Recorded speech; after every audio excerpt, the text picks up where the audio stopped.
நாங்கள் ஜெபத்தை பற்றி நாங்கள் பார்த்து வருகிறோம். லூக்கா 18வது அதிகாரம் 1வது வசனம். லூக்கா 18வது அதிகாரம் 1வது வசனத்தில் சோர்ந்து போகாமல் எப்பொழுதும் ஜெபம் பண்ண வேண்டும் என்று என்ன செய்கிறாரு? இயேசு சொல்றாரு, சோர்ந்து போகாமல் எப்பொழுதும் ஜெபம் பண்ண வேண்டும்.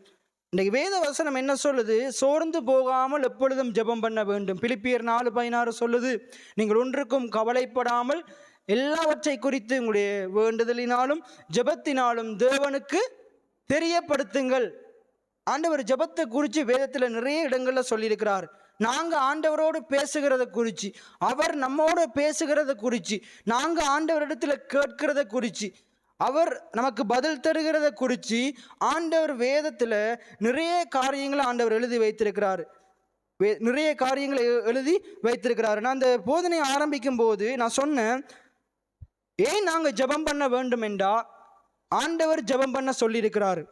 எத்தனை பேர் ஆமேன்னு சொல்றீங்க? ஆண்டுடைய வார்த்தையை சொல்லுகிறது, மனுஷன் ஜெபிக்க வேண்டும். நாங்கள் கவலைப்படாம என்ன செய்ய, சோர்ந்து போகாம ஜெபிக்க வேண்டும் என்று வேத வசனம் சொல்லுகிறது. இன்னொரு வாக்கியம் நான் சொன்னேன், அமெரிக்காவில் இருக்கிற ஜான் வெஸ்லி என்ற மிகப்பெரிய ஒரு ஊழியக்காரர், அவர் கடந்த நாட்களில் வாழ்ந்தவர், மிகப்பெரிய ஊழியக்காரர். அவர் ஒரு புத்தகத்தில் இப்படி எழுதி வச்சிருக்கிறார், மனுஷன் வேண்டிக் கொள்ளாமல் தேவன் இந்த உலகத்திலே இந்த பூமியிலே எதையும் செய்வதில்லை. எத்தனை பேர் ஆமேன்னு சொல்றீங்க? மனுஷன் வேண்டிக் கொள்ளாமல். நீங்க என்ன சூழ்நிலையில இருந்தாலும், என்ன பிரச்சனையில இருந்தாலும், என்ன தேவைகளோடு இருந்தாலும், அந்த தேவைகளை ஆண்டவர் ஏற்கனவே அறிஞ்சிருக்கிறார். எத்தனை பேர் ஆமேன்னு சொல்றீங்க? நீங்க ஆண்டவரிடத்துல ஜெபிக்கிறதுக்கு முன்னுக்கு, சொல்றதுக்கு முன்னுக்கே ஆண்டவர் அறிஞ்சிருக்கிறாரு. ஆனா ஆண்டவர் அவர் அறிஞ்சிருந்தாலும் அவர் விரும்புகிறாரு, என் பிள்ளை என்னட்ட வந்து கேட்கணும், என் பிள்ளை என்னட்ட வந்து கேட்கணும், அவன் வாயை திறந்து கேட்கணும். அவன் வாயை திறந்து கேட்கறதன் மூலமா அவன் தன்னுடைய தேவைகள் மத்தியிலையும் தன்னுடைய சூழ்நிலைகள் மத்தியிலையும் அவன் என்னைய நம்பணும் என்றதை அவர் எதிர்பார்க்கிறார். எத்தனை பேர் ஆமேன்னு சொல்றீங்க? ஆகையினால இந்த வசனம் சொல்லுது பாருங்க, இந்த பிரசங்கியர் சொல்றாரு பாருங்க, மனுஷன் வேண்டிக் கொள்ளாமல் இந்த பூமியில் தேவன் ஒன்றையும் செய்வதில்லை. ஆகையினால நாங்க ஜெபம் பண்றது மிகவும் முக்கியம். நாங்க தேவனிடத்துல விண்ணப்பங்களை வேண்டுதல்களை ஏறெடுக்கிறது மிகவும் முக்கியம். ஏன் நாங்க ஏறெடுக்கணும்டா, என்ன நிச்சயத்துல ஏறெடுக்கணும்டா, அவருடைய வார்த்தை சொல்லுகிறது, கேட்கிற எவனும் பெற்றுக் கொள்ளுகிறான் என்று. எத்தனை பேர் ஆமேன்னு சொல்லுகிறீங்க? தேடுகிற எவனும் கண்டடைகிறான். ஆகையினால நீங்க கேட்கும் பொழுது நிச்சயமா பதிலை பெற்றுக் கொள்ளுவீங்க. நீங்க ஆண்டவரை தேடும் பொழுது நீங்க நிச்சயமா அவரை கண்டடைவீங்க. எத்தனை பேர் ஆமேன்னு சொல்றீங்க? எத்தனை பேர் ஆமேன்னு சொல்றீங்க? எபிரேயர் 11:6 சொல்லுது, 11:6 சொல்லுது, விசுவாசம் இல்லாமல் தேவனிடத்துக்கு பிரியமா இருப்பது கூடாத காரியம். தேவனிடத்தில் சேருகிறவன் அவர் உண்டென்றும் தம்மை நோக்கி பலனை பெற்றுக்கொள்வோம் என்ற நிச்சயத்தோடு, பலனை தருவார் என்ற நிச்சயத்தோடு, நாங்கள் விசுவாசத்தோடு நாங்கள் இருக்கணும். ரைட். இந்த லூக்கா 18ஆம் அதிகாரம் 1வது வசனத்தின் அடிப்படையில் தான் நாங்கள் இந்த ஜெபத்தை பற்றி நாங்கள் பார்த்து வருகிறோம். இன்றைக்கு நிறைய பேர் சோர்ந்து போகாமல் ஜெபம் பண்ண சொன்னால் அவங்க என்ன செய்கிறாங்க? ஜெபம் பண்ணாமல் சோர்ந்து போய் கொண்டிருக்கிறாங்க. எப்பொழுதும் ஜெபம் பண்ண சொன்னால் இன்றைக்கி இவங்க என்ன செய்கிறாங்க? ஜெபம் பண்ணுறதுக்கு இன்றைக்கி நிறைய பேருக்கு கஷ்டமாக இருக்குது. பாஸ்டர் எசேக்கியேல் பிரான்சிஸ் அவர் இப்படி சொல்கிறாரு, அவரோட புத்தகம் ஜெபத்தை குறித்து ஒரு புத்தகம் என்னட்டு இருக்குது. அவர் அந்த புத்தகத்தில் இப்படி எழுதி வச்சிருக்கிறாரு. அவர் சொல்கிறாரு, இன்றைக்கி ஜெபிக்கிறதுக்கு வாஞ்சித்து ஜெபிக்காதவங்க அதிகமாக இன்றைக்கி ஆவிக்குரிய சபைகளில், இன்றைய ஆவிக்குரிய சபைகளில் ஜெபிக்கிறதுக்கு வாஞ்சித்து, ஜெபத்தை பற்றி நிறைய பிரசங்கத்தை கேட்டு, ஜெபத்தை பற்றி வேதத்தில் படிச்சுட்டு ஜெபிக்காதவங்க தான் அதிகமாக இருக்கிறாங்க. ஜெபத்தை பற்றி கேட்குறாங்க, நல்ல நல்ல பிரசங்கங்கள் கேட்குறாங்க, நிறைய கேட்குறாங்க, ஜெபத்தை பற்றி புத்தகம் படிக்கிறாங்க, ஜெபத்தை பற்றி பைபிளில் படிக்கிறாங்க, படிச்சுட்டு ஜெபிக்கணும்னு நினச்சிட்டு ஜெபிக்காமல் விடுகிறவங்க அதிகமாக காணப்படுறாங்க. அவங்களெல்லாம் அவர் சொல்கிறாரு, அவங்கெல்லாம் ஜெபத்தை அசட்டை பண்ணுறாங்க, கர்த்தரை அசட்டை பண்ணுறாங்க. அவங்களுக்கு தாங்கள் விசுவாசிக்கிற ஆண்டவர் எப்படிப்பட்டவர் என்ற வெளிச்சம் இல்லை, எப்படிப்பட்டவர் என்ற அந்த உணர்வு இல்லை. நாங்கள் விசுவாசிக்கிறவர் இன்னார் என்பதை நாங்கள் அறிஞ்சிருந்தோமா இருந்தால் கட்டாயம் நாங்கள் நம்முடைய எல்லா சூழ்நிலைகள் மத்தியிலையும் நாங்கள் ஜெபிக்கிறவங்களா இருப்போம். எத்தனை பேர் ஆமேன்னு சொல்றீங்க? அப்போ இந்த பூமியில் ஒன்று நடக்க வேண்டும் என்றால் என்ன செய்யணும்? மனுஷன் மூலமாகத்தான் நடக்கணும். இந்த உதயபுரத்தில் ஒரு காரியம், நல்ல காரியம் நடக்கணுமா இருந்தால் அது நம் நிமித்தம் தான் நடக்கணும். எத்தனை பேர் ஆமேன்னு சொல்றீங்க? தேவன் நம்ம கொண்டு செய்ய ஆயத்தமாக இருக்கிறாரு.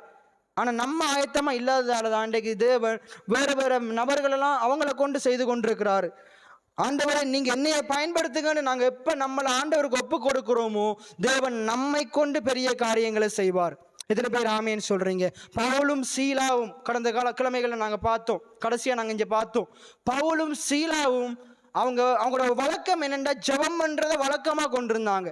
பவுலும் சீலாவும் என்னத்தை வழக்கமா கொண்டிருந்தாங்க? ஜெபம் பண்றத வழக்கமா கொண்டிருந்தாங்க.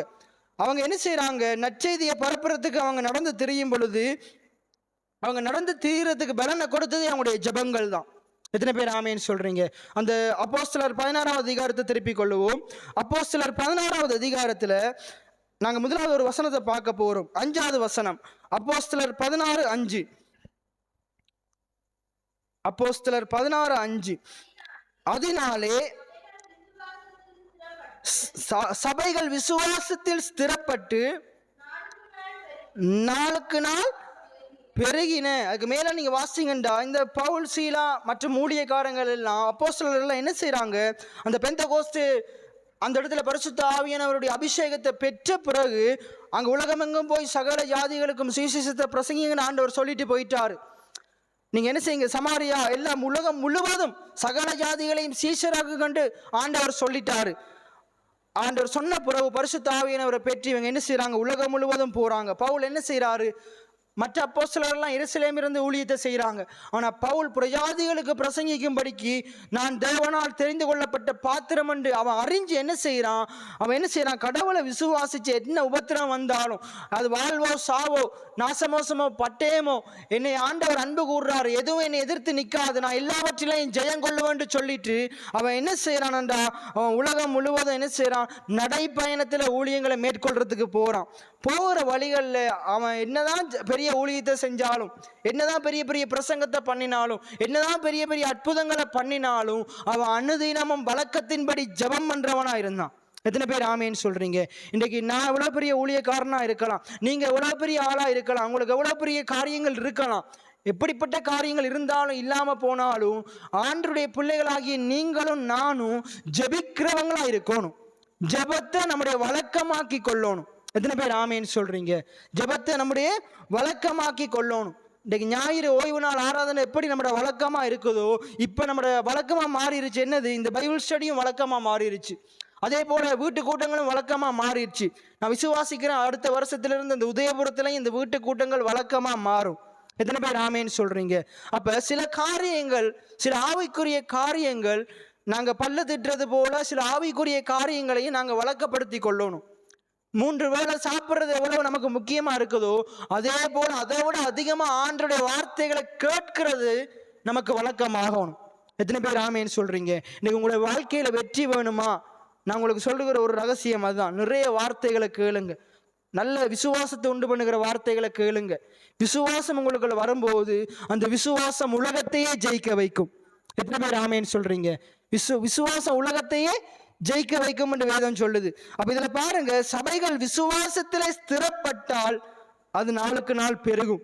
அப்போஸ்தலர் 16:5 சொல்லுது. இன்னைக்கு நிறைய சபைகள் பெருகாம குறுகி கொண்டிருக்கிறதுக்கு காரணம், நிறைய பேருடைய நல்வாழ்வு அது பெருகாம இருக்கிறதுக்கு காரணம் அவங்க விசுவாசத்தினால ஸ்திரப்படவே இல்லை. சபை என்றா கட்டிடம் அல்ல, சபை என்றா அந்த இடத்துல இருக்கிற நீங்களும் நானும் தான். எத்தனை பேர் ஆமேன்னு சொல்றீங்க? கட்டிடம் விசுவாசத்தினால ஸ்திரப்பட தேவையில்லை, கட்டிடம் அஸ்திபாரத்தினால ஸ்திரப்பட்டு இருக்குது. இன்னைக்கு நம்முடைய அஸ்திபாரம் ஆண்டவராக இயேசு கிறிஸ்து மேல உள்ள விசுவாசம். எத்தனை பேர் ஆமேன்னு சொல்றீங்க? அப்ப இன்னைக்கு நம்ம என்ன செய்யணும்? சபையில இருக்கிற ஜனங்கள், சபைகளாகிய ஜனங்கள், ஆலயமாகிய ஜனங்கள் என்ன செய்யணும்? விசுவாசத்தினால என்ன செய்யணும்? ஸ்திரப்படணும். நான் போன கிழமையெல்லாம் பேசினேன், ஒரு 6 கிழமையா ஞாயிற்றுக்கிழமை ஆராதனையில பேசினேன். நாங்கள் அசைவில்லாமல் நாங்கள் ஸ்திரமாக நிலைத்திருக்கிறவங்களா இருக்கணும், உறுதியா இருக்கிறவங்களா இருக்கணும், விசுவாசத்துல ஸ்திரப்படுகிறவங்களா இருக்கணும். ஏன் நாங்க ஸ்திரப்படணும்? நாங்க ஸ்திரப்படலாட்டி சபை பெருகாது, சபை ஆத்துமாக்கள் பெருக மாட்டாங்க. இருக்கிற நம்மளுக்குள்ளேயே விசுவாசம் இல்லாட்டி, நம்மள ஒரு வளர்ச்சி இல்லாட்டி, நம்மள ஒரு மாற்றம் இல்லாட்டி, என்னதான் நாங்க போயிட்டு ஆண்டவர் வரப்போறாரு சொன்னாலும் ஜனங்கள் மாற போறதே இல்லை. அப்ப நாங்க மற்றவங்களை ரட்சிப்புக்குள்ள நடத்தணுமா இருந்தா நாங்க விசுவாசத்துல ஸ்திரப்படணும். பைபிள் சொல்லுது குருடன் என்ன செய்ய முடியாது, ஒருத்தனுக்கு வழிகாட்ட முடியாது, குருடன் வழிகாட்ட முடியாது. அப்ப பவுல் என்ன செய்யறாரு, சவுலா இருக்கும்போது குருடனா இருக்கிறாரு. ஆண்டவர் என்ன செய்யறாரு, அவர் என்ன செய்யறாரு, அந்த அப்போஸ்தலர்ல நாங்க வாசிக்கிறோம் 9ஆம் அதிகாரத்துல, ஒரு வெளிச்சம் மூலமா, ஒரு ஒளி மூலமா அவனோடு இடைப்படுறாரு. முள்ளில் உதைக்கிறது உனக்கு கடினம் என்று சொல்றாரு. நீ அந்த ஊழியக்காரன் இடத்துல போ, அங்க நீ செய்ய வேண்டியது உனக்கு சொல்லப்படும் என்று சொல்லும் போது அவன் என்ன செய்யறான், ஆண்டவரை கண்டடைகிறான். 3 நாள் அவன் என்ன செய்யறான், குருடா இருக்கிறான். 3 நாள் குருடா இருக்கிறான். அந்த ஊழியக்காரண்டத்துல போன பின்பு அவனுடைய கண்கள் திறக்கப்படுது. அவனுடைய சரீர கண்கள் மாத்திரமல்ல, அவனுடைய ஆவிக்குரிய கண்களும் திறக்கப்படுது. எத்தனை பேர் ஆமேன்னு சொல்றீங்க? அதுக்கு பிறகு பவுலுடைய வாழ்க்கை மூலமா அநேகர் கடவுளுக்குள்ள வந்தாங்க. அநேக புரஜாதிகள் ஆண்டவராக இயேசு கிறிஸ்து ஏற்றுக்கொண்டாங்க. ஆண்டவரிடத்திலிருந்து அற்புதங்களை பெற்றுக்கொண்டாங்க. இதுக்கெல்லாம் முக்கிய காரணம் என்னண்டா, அவன் கடவுளை கண்டடைந்தான். இதுல சொல்லுது பாருங்க, சபைகள் விசுவாசத்துல ஸ்திரப்பட்டால் நாளுக்கு நாள் சபை பெருகும். ரைட், இப்படிப்பட்ட சூழ்நிலையில தான் அப்போஸ்தலர் 16:13 பாருங்க, அவங்க மக்கதோனியால இருக்கிற பிலிப்பு என்ற பட்டணத்துல சில நாள் தங்கி இருந்தாங்களாம். சில நாள் பவுலும் சீலாவும் இன்னும் சில ஊழியக்காரங்களும் என்ன செய்தாங்களாம், அவங்க தங்கி இருந்தாங்களாம். இன்னும் சில அப்போஸ்தலர்களும் மக்கதோனியால உள்ள பிலிப்பு பட்டணத்துல சில நாள் தங்கி இருந்தாங்களாம். அதுல வசனம் சொல்லுது பாருங்க, ஆற்றின் அருகே வழக்கமாய் ஜெபம் பண்ணுகிற இடத்தில் உட்கார்ந்து. அந்த வசனத்தை எல்லாம் சேர்ந்து வாசிப்போமா? அந்த வசனத்தை எல்லாம் சேர்ந்து வாசிங்க. அப்போஸ்தலர் 16:13. அப்போஸ்தலர் 16:13. அப்போஸ்தலர் 16வது அதிகாரம்.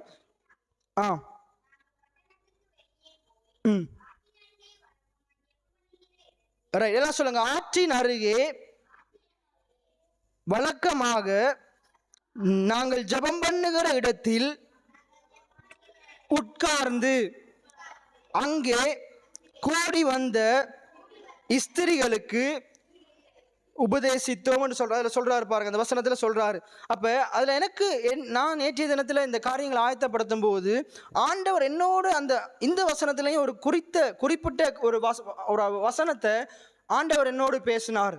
அதுல சொல்லுது பாருங்க, ஆற்றின் அருகே வழக்கமாய். எல்லாம் சொல்லுங்க, வழக்கமாய். இன்றைக்கு நாங்க வேத வசனங்களை கேட்கிறதுக்கு நாங்க அமர்ந்திருப்பதை வழக்கமாக்கி கொள்ளணும். வழக்கமாக்கி கொள்ளணும். அதான் நான் சொன்னேன், போன 2 கிழமையா இந்த புயல் எல்லாம் வரும்போது, மழை பெஞ்சு வெள்ளமெல்லாம் வரும்போது நிறைய பேர் இங்கே வந்தாங்க. நிறைய பேர் இங்கேயும் வந்தாங்க, வெளியேயும் நம்மளோட சபை விசுவாசிகளை சொல்கிறேன், என்னோட பேசினாங்க. அவங்க பேசுகிற சில பேர் நல்ல நல்ல விதத்தில் பேசினாங்க. சில பேர் பேசும்போது அவங்க பேசின விதம் இவ்வளவு நாள் கேட்ட போதனைக்கு முரணாக இருந்தது. அவங்க பேசின விதம் இவ்வளவு நாள் கேட்ட போதனைக்கு முரணாக இருந்தது. சொல்லப்போனால் அவங்க போதனையை கேட்கவே இல்லை. போதனையை கேட்கவே அவங்க எப்போ வருவாங்க, கஷ்டம், அவள் வீட்டில் ஏதாச்சும் கஷ்டம்ண்டா தான் வருவாங்க. அவங்களுக்கு வேலை இல்லை, எங்கேயும் வேலை வாய்ப்பு இல்லாட்டி தான் இங்கே வருவாங்க. அவங்களோட வாழ்க்கையில் இப்படிப்பட்ட ரீதியில் தான் வருவாங்க. மற்றதை ஒதுக்கிட்டு ஆண்டவருக்கு முன்னுரிமை கொடுக்க மாட்டாங்க. ஆண்டவருடைய காரியங்களை ஒதுக்கிட்டு மற்ற காரியங்களுக்கு முன்னுரிமை கொடுப்பாங்க. ஆனால் உதவிண்டா ஓடி வந்துடுவாங்க. ஏதாச்சும் அவங்களுக்கு தேவைண்டா ஓடி வந்துடுவாங்க. இவங்களுடைய வார்த்தைகள் எப்படிப்பட்டு இருந்ததுண்டா, நான் அவங்களோட வாழ்க்கையில் அவதானித்தேன். ஏன் இவங்க இப்படி நிற்கிறாங்கண்டா, அவங்க இந்த ஆண்டுடைய சமூகத்தில் உட்கார்றதுக்கு நேரத்தை செலவழிக்காத ஆக்கள், இப்படிப்பட்ட தவறான அறிக்கையை பண்ணுற ஆக்கள், குறைவான சிந்தை உள்ள ஆக்கள். எப்படிப்பட்ட ஆக்கள்ண்டா, ஆண்டுடைய சமூகத்தில் வார்த்தையை கேட்கறதுக்கு நேரத்தை செலவழிக்காத ஆக்கள். இன்றைக்கும் நீங்கள் பாருங்க, இன்றைக்கு நிறைய பேருக்கு எது கஷ்டம்ண்டா, உட்கார்ந்துருந்து அமைதியாக வாய மூடிட்டு இருந்து சத்தத்தை கேட்கறது நிறைய பேருக்கு பிடிக்காது. பைபிள் சொல்லுது, நாங்கள் கேட்கறதுக்கு தீவிரமாக இருக்கணுமா, பேசுறதுக்கு தாமதமாக இருக்கணும், கோபிக்கிறதுக்கு பொறுமையாக இருக்கணும். ஆனால் இன்றைக்கு நிறைய பேர் நம்ம ஆக்களை பேச விட்டா பேசிட்டே இருப்பாங்க. அதில் சொல்லுது பாருங்க, ஆற்றின் அருகே வழக்கமாய். அப்ப ஆண்டவருடைய ஆவிக்குரிய காரியங்கள்ல ஈடுபடுகிறத நாங்க வழக்கமாக்கி கொள்ளணும். எத்தனை பேர் ஆமேன்னு சொல்றீங்க? தாவீது ராஜா பார்க்குறோம், தானியேலை பார்க்குறோம், அவங்க என்ன செய்றாங்க, அந்தி சந்தி மத்தியான வேளைகளில் ஆண்டவரை தொழுது கொள்றதை தங்களுடைய வழக்கமாக்கி இருந்தாங்க. 5 வேளை தொழுறதை வழக்கமாக்கி கொண்டிருந்தாங்க. இன்றைக்கு ஒரு கிறிஸ்தவன் அனுதினமும் ஆண்டவரை தொழுது கொண்டே இருக்கணும். அவனுடைய வாயிலையும் இருதயத்திலையும் வார்த்தைகள் புரண்டு கொண்டே இருக்கணும். எத்தனை பேர் ஆமேன்னு சொல்றீங்க? அப்ப இது நம்முடைய வழக்கமா இருக்கணும். ஆண்டவர் நம்ம ஒவ்வொரு நாளும் ஜெபிக்கிறது, வேதத்தை வாசிக்கிறத நீங்கள் வழக்கமாக்கணும். என்ன, நான் ஒரு சில காரியங்களை நான் இந்த வெளிப்பாடு கிடைச்சதுலேருந்து நான் வழக்கமாக்கினேன். நீதிமொழியை ஒவ்வொரு நாளும் படிப்பேன்ற தீர்மானம். ஜோய்ஸ் மேயர் என்ற ஒரு பெண் பிரசங்கியார் தான், அவங்களுடைய வாழ்க்கையில் அவங்க அதை செஞ்சதன் மூலமாக அவங்களோட வாழ்க்கையில் நிறைய மாற்றங்களை கண்டடைந்தாங்கன்னு அவங்க ஒரு பிரசங்கத்தில் சொன்னாங்க. அதை எனக்கு கேட்டதுலேருந்து ஆண்டவர் என்னையும் உற்சாகப்படுத்தினார், நீயும் அப்படி செய். அண்டையிலிருந்து இன்றைக்கு வரைக்கும் நீதிமொழிகளை படிக்கிறத நான் என்னுடைய வழக்கமாக்கி கொண்டேன். அதே போல் போதனைகளை கேட்கறது, பிரசங்கங்களை கேட்கறது, புத்தகங்கள் படிக்கிறது. அதே போல் இப்போ நான் உங்களுக்கு தர்ற அந்த புத்தகம் படிக்கிறதையும் நான் ஒரு 4-5 வருஷத்துக்கு முன்னுக்கு இருந்து வழக்கமாக்கி கொண்டேன். என்னென்ன காரியங்களையெல்லாம் நான் வழக்கமாக்கி கொண்டனோ அந்தந்த காரியங்கள் தான் என்னுடைய வெற்றிக்கு காரணமாக இருக்குது. எத்தனை பேர் ஆமேன்னு சொல்கிறீங்க? இன்றைக்கு நீங்களும் சில காரியங்களை வழக்கமாக்கி கொள்ளுவீங்களா இருந்தால், சில ஆவிக்குரிய காரியங்களை வழக்கமாக்கி கொள்ளுவீங்களா இருந்தால் நிச்சயமாக நீங்கள் தேடுகிற நிம்மதியை கண்டடைவீங்க. எத்தனை பேர் ஆமேன்னு சொல்கிறீங்க? நீங்கள் விரும்புகிற காரியங்களை நீங்கள் விரும்புகிறத காட்டிலும் ஆண்டவர் உங்களுக்கு அதிகமாக செய்து முடிப்பார். எத்தனை பேர் ஆமேன்னு சொல்கிறீங்க? அப்போ சில காரியங்களை நீங்கள் வழக்கமாக்கி கொள்ளணும். அதில் முக்கியமானது ஜெபம். எத்தனை பேர் ஆமேன்னு சொல்கிறீங்க? அதில் இன்னொரு முக்கியமானது ஆண்டுடைய வார்த்தைகளை அமர்ந்திருந்து கேட்கிறது. அமர்ந்திருந்து கேட்கிறது. முதலாவது என்னோட ஆண்டவர் பேசின வார்த்தை வழக்கமாக. ரெண்டாவது ஆண்டவர் அந்த வசனத்தில் என்னோட பேசின வார்த்தை உட்கார்ந்து. எல்லாம் சொல்லுங்க, உட்கார்ந்து. இன்னைக்கு நிறைய பேருக்கு உட்காரவே முடியாது. அங்கே இருப்பாங்க, எழுப்பி அங்கே போவாங்க, இங்கே ஓடுவாங்க, எல்லாரும் தெரிவாங்க. ஆனால் கடைசி வரைக்கும் இங்கே என்னத்துக்கு வந்தோம்ன்றது தெரியாமல் இருப்பாங்க. பைபிள் என்ன சொல்லுது? பிரசங்கியில் 5ஆம் அதிகாரம் 1வது வசனம், உள்ளே வந்து என்ன செய்யணுமா? வசனத்தை செவி கொடுப்பதே மேல், கேட்டறிவதே மேல். உள்ள வந்து அமர்ந்திருந்து என்ன செய்யணுமா? அவருடைய சமூகத்தில் அமர்ந்திருந்து அவருடைய வார்த்தைகளை செவி கொடுக்கணுமா? ஆலயத்துக்கு வர்றதே என்னத்துக்காக? செவி கொடுக்கறதுக்காக வேண்டி. எல்லாம் சொல்லுங்க, செவி கொடுக்கறதுக்காக வேண்டி. அப்ப நாம உள்ளே வந்து அமர்ந்து செவி கொடுக்கறத நம்முடைய வழக்கமாக்கி கொள்ளணும். நான் இவங்களெல்லாம் பார்த்தேன். இவங்கெல்லாம் எப்படிப்பட்ட ஆட்கள்? ஆண்டுடைய சமூகத்தில் வந்து உட்கார்ந்து இருக்கிறதுக்கு அவங்களுக்கு முடியாது. உட்கார்ந்து இருக்கிறதுக்கு முடியாது. உலகத்தில் ஒரு பழமொழி சொல்லுவாங்க, அறையில ஆடாதது அம்பலத்தில் ஆட முடியாது. இன்றைக்கு இந்த இடத்துல நின்று பிரசங்கம் மனனமா இருந்தா, இதை விட ஒரு மணித்தியாலம் பிரசங்கம் மனனமா இருந்தா பல மணித்தியாலங்கள் அறையில் இருந்து அதற்காக தேவனிடத்துல ஜபிக்கிறவங்களா இருக்கணும். அதற்காக தேவனிடத்துல காத்திருந்து வார்த்தைகளை பெறணும். எத்தனை பேர் ஆமேன்னு சொல்றீங்க? அப்ப அதே போல நீங்க எக்ஸாம்ல ஸ்கூல் பிள்ளைகளுக்கு சொல்றேன், நீங்க எக்ஸாம்ல நல்ல மார்க்ஸ் எடுக்கணும், பாஸ் ஆகணுமா இருந்தா நீங்க ஸ்கூல்ல மட்டும் இருந்து டீச்சர் சொல்றதை கேட்டா பத்தாது, கொப்பியில் எழுதுனா பத்தாது. நீங்கள் எவ்வளவு நேரம் வீட்டில் அமர்ந்திருந்து அந்த புத்தகத்தோட நீங்கள் நேரத்தை செலவழிக்கிறீங்களோ அவ்வளவுக்கு தான் உங்களோட மார்க்ஸ் இருக்க போகுது. எத்தனை பேர் ஆமேன்னு சொல்கிறீங்க? எத்தனை பேர் ஆமேன்னு சொல்கிறீங்க? அந்தரங்கத்தில் பார்க்கிற உன் பிதா, அந்தரங்கத்தில் தேவனோடு நாங்கள் நேரத்தை செலவிடலாட்டி வெளியரங்கமாக பலன் வராது. ஆனால் அந்தரங்கத்தில் தேவனோடு உறவாடுகிற மனுஷனுடைய வாழ்க்கையில தேவன் வெளியரங்கமாக பெரிய காரியங்களை செய்வார். எத்தனை பேர் ஆமேன்னு சொல்றீங்க? அந்தரங்கத்தில் ராஜ்யத்தை தேடும் போது அந்த ராஜ்யத்தை ஆளுகிற அந்த ராஜாவாகிய இயேசு கிறிஸ்து உங்களுடைய இந்த பூமிக்குரிய வாழ்க்கையில இந்த பூமியையே சுதந்திரிக்க செய்வாராம். எத்தனை பேர் ஆமேன்னு சொல்றீங்க? அந்தரங்கத்தில் தேவனோட நேரங்களை செலவழிக்கிறத நம்முடைய வழக்கமாக்கி கொள்ளணும். நம்முடைய வழக்கமாக்கி கொள்ளணும். உட்கார்ந்து இருக்கணும். இன்றைக்கு நிறைய பேருக்கு உட்கார்றது மிகவும் கஷ்டமா இருக்குது. இன்றைக்கு ஒரு மேசை, ஒரு வீட்டில் ஒரு மேசை, ஒரு கதிரை இருக்கணும், அது இல்லாட்டி கீழே ஒரு பாய் இருக்கணும். அந்த பாயும் இல்லாட்டி கீழே இருந்து ஆரம்பிங்க, தேவன் அதை காட்டிலும் பெரிய காரியங்களை செய்வார். எத்தனை பேர் ஆமேன்னு சொல்றீங்க? பாயில இருக்கிறவங்களோட வாழ்க்கை எதிர்காலத்தில் ஒரு நல்ல மேசையில் ஆண்டவர் இருக்க வைப்பார். அதுக்கப்புறம் ராஜாக்கள் உட்காருகிற இடத்துல உட்கார வைப்பார். இன்றைக்கு நிறைய ஊழியக்காரங்க பாருங்க, ஒரு மிகப்பெரிய அளவில் உயர்ந்திருக்கிறாங்க. என்ன காரணம்? அவங்க சொல்றாங்க, ஒரு ஊழியக்காரர் சொல்றாரு, ஒரு நாள் என்னுடைய வீடு குப்பைக்கு பக்கத்தில் இருந்துச்சு, ஆனா ஆண்டவர் என்னை பிரபுக்களோடும் ராஜாக்களோடும் உட்கார செஞ்சிருக்கிறார். எத்தனை பேர் ஆமேன்னு சொல்றீங்க? இன்றைக்கு அந்த ஊழியக்காரர் மிகப்பெரிய இடங்கள்ல எல்லாம் உட்கார்ந்து இருக்கிறார். நான் விசுவாசிக்கிறேன், தேவன் இந்த சபையையும் அப்படி மாற்றுவார். எத்தனை பேர் ஆமேன்னு சொல்றீங்க? இந்த சபையில ஊழியம் செய்கிற பிள்ளைகளை அப்படி மாற்றுவார். அப்ப நீங்க ஆண்டவருடைய சமூகத்தில் உட்கார்ந்தா தேவன் பெரிய பெரிய இடங்கள்ல உங்களை உட்காரும்படி செய்வார். எத்தனை பேர் ஆமேன்னு சொல்றீங்க? இன்றைக்கு பாருங்க, இந்த கிழமை என்னுடைய வாழ்க்கையில நடந்த நன்மையான காரியங்கள். ஒரு நாள் நான் சில டீச்சர்ஸுக்கு முன்னுக்கு நான் ஸ்கூல் படிக்கிற நாட்கள்ல கையை கட்டி நின்றேன். ஆனா இந்த கிழமை நிறைய டீச்சர்ஸ் எனக்கு முன்பாக கையை கட்டி நிற்கும்படிக்கு தேவன் கிருபை செஞ்சார். எத்தனை பேர் ஆமேன்னு சொல்றீங்க? அந்த டீச்சராக்களுக்கே கொடுத்து உதவுற வண்ணம் இந்த கரத்தை தேவன் ஆசீர்வதிச்சார். இதில் இருக்கிற எல்லாருக்குமே தெரியும். ஒரு நாள் இந்த இடத்துல நான் எல்லாரையும் சொன்னேன், உங்களோட கரங்களை உயர்த்தி சொல்லுங்க, இந்த கரங்கள் என்ன செய்யாது, ஏந்தி நிற்காது, இந்த கரங்கள் வாரி இறைக்கும். எத்தனை பேர் ஆமேன்னு சொல்றீங்க? இந்த புயலின் மத்தியிலையும் கடவுள் இந்த கரத்தை வாரி இறைக்கிற கரமா தான் வச்சிருந்தார்.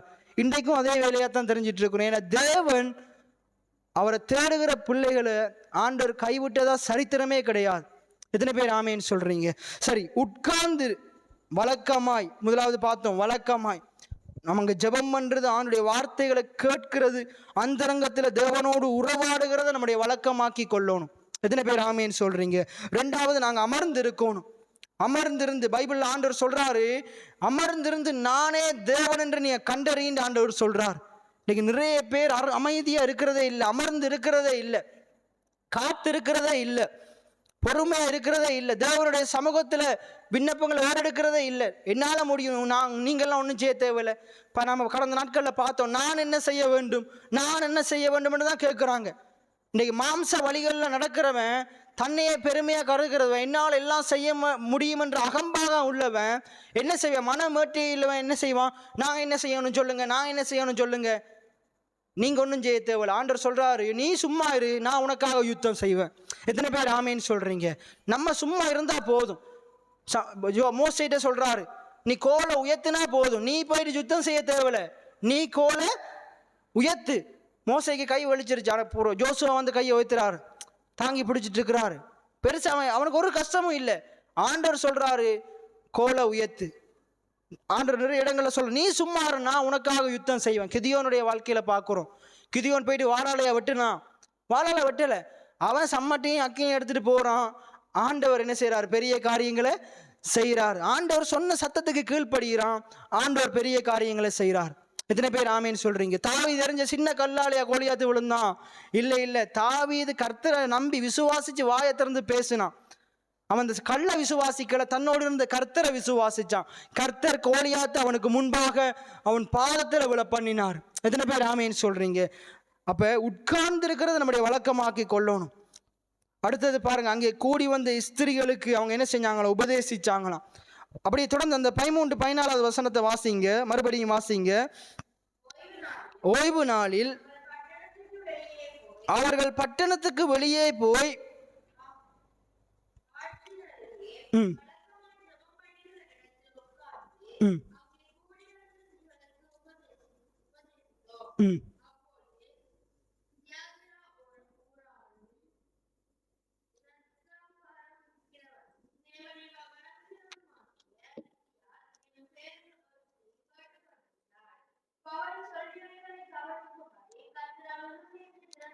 நம்ம பாருங்க, அந்த இடத்துல பாருங்க, லிதியா என்ற ஒருத்தி இருக்கிறாள். தியாத்திரா ஊராகிய லிதியாள் என்ற ஒருத்தி இருக்கிறாள். பவுல் பிரசங்கம் பண்ணி கொண்டிருக்கும் போது அந்த வேதம் சொல்லுது பாருங்க, பவுல் சொல்லியவைகளை கவனிக்கும்படி கர்த்தர் அவர் இருதயத்தை திறந்தருளினார்.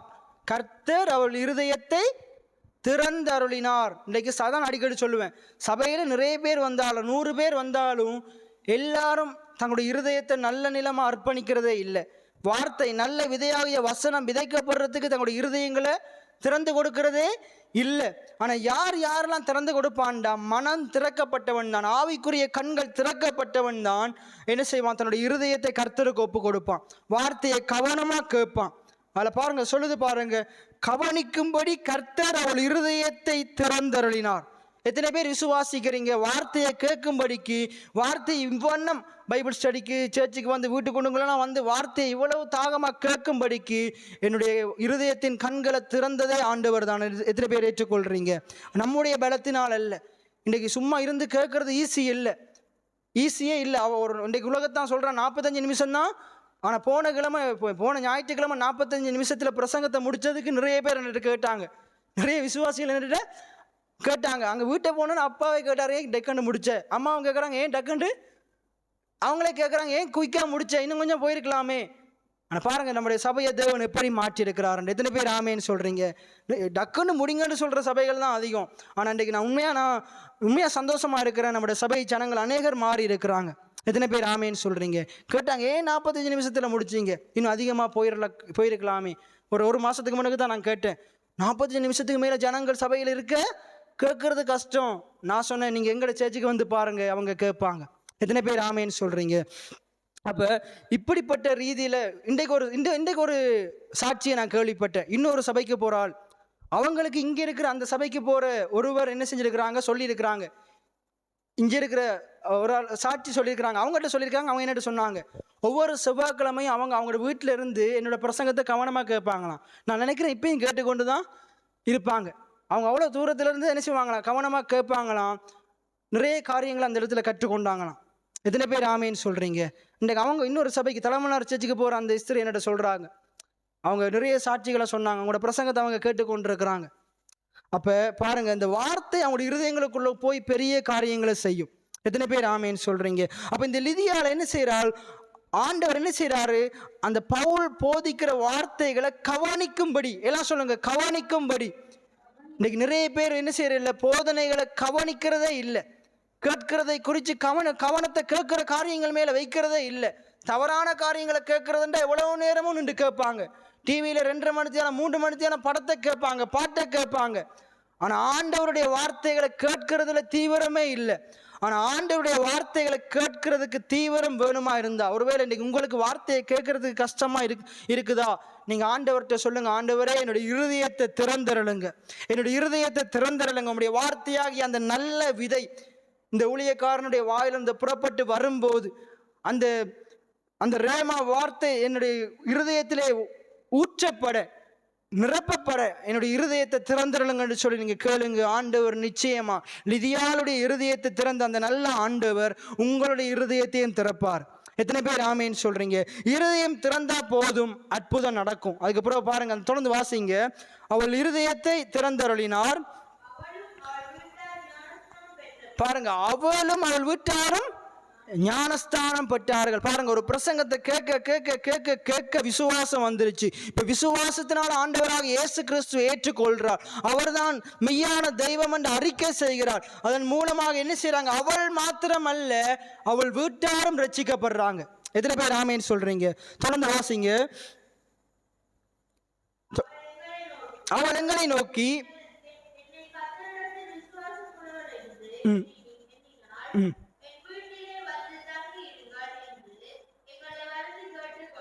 வார்த்தையை கேட்கறதன் மூலமா விசுவாசம் வந்து ஞானஸ்தானத்தையும் பெற்றுட்டாள், ஞானஸ்தானத்தையும் பெற்று கொண்டுட்டாள். இப்ப தொடர்ந்து நீங்க பாத்தீங்கன்னா 16வது வசனத்துல குறி சொல்லுகிற ஆவியுடைய இன்னொரு பெண், இது லிதியாள் அல்ல, இன்னொரு பெண், குறி சொல்லுகிற ஆவியுடைய பெண். இந்த பெண் என்ன செய்யறாள், தீர்க்கதரிசி மாதிரி என்ன செய்யறாள், அவளும் ஒரு தீ ஆவி பிடித்த பெண், அவளும் குறி சொல்லி திரிகிறாள், குறி சொல்லி திரிகிறாள். அதுல பைபிள் சொல்லுது, அவள் அந்த ஸ்திரியை குறித்து 2 விதத்துல சொல்லுது. ஒன்று, அவளுடைய பேர் என்னது, குறி சொல்லுகிற ஆவியுடைய பெண்.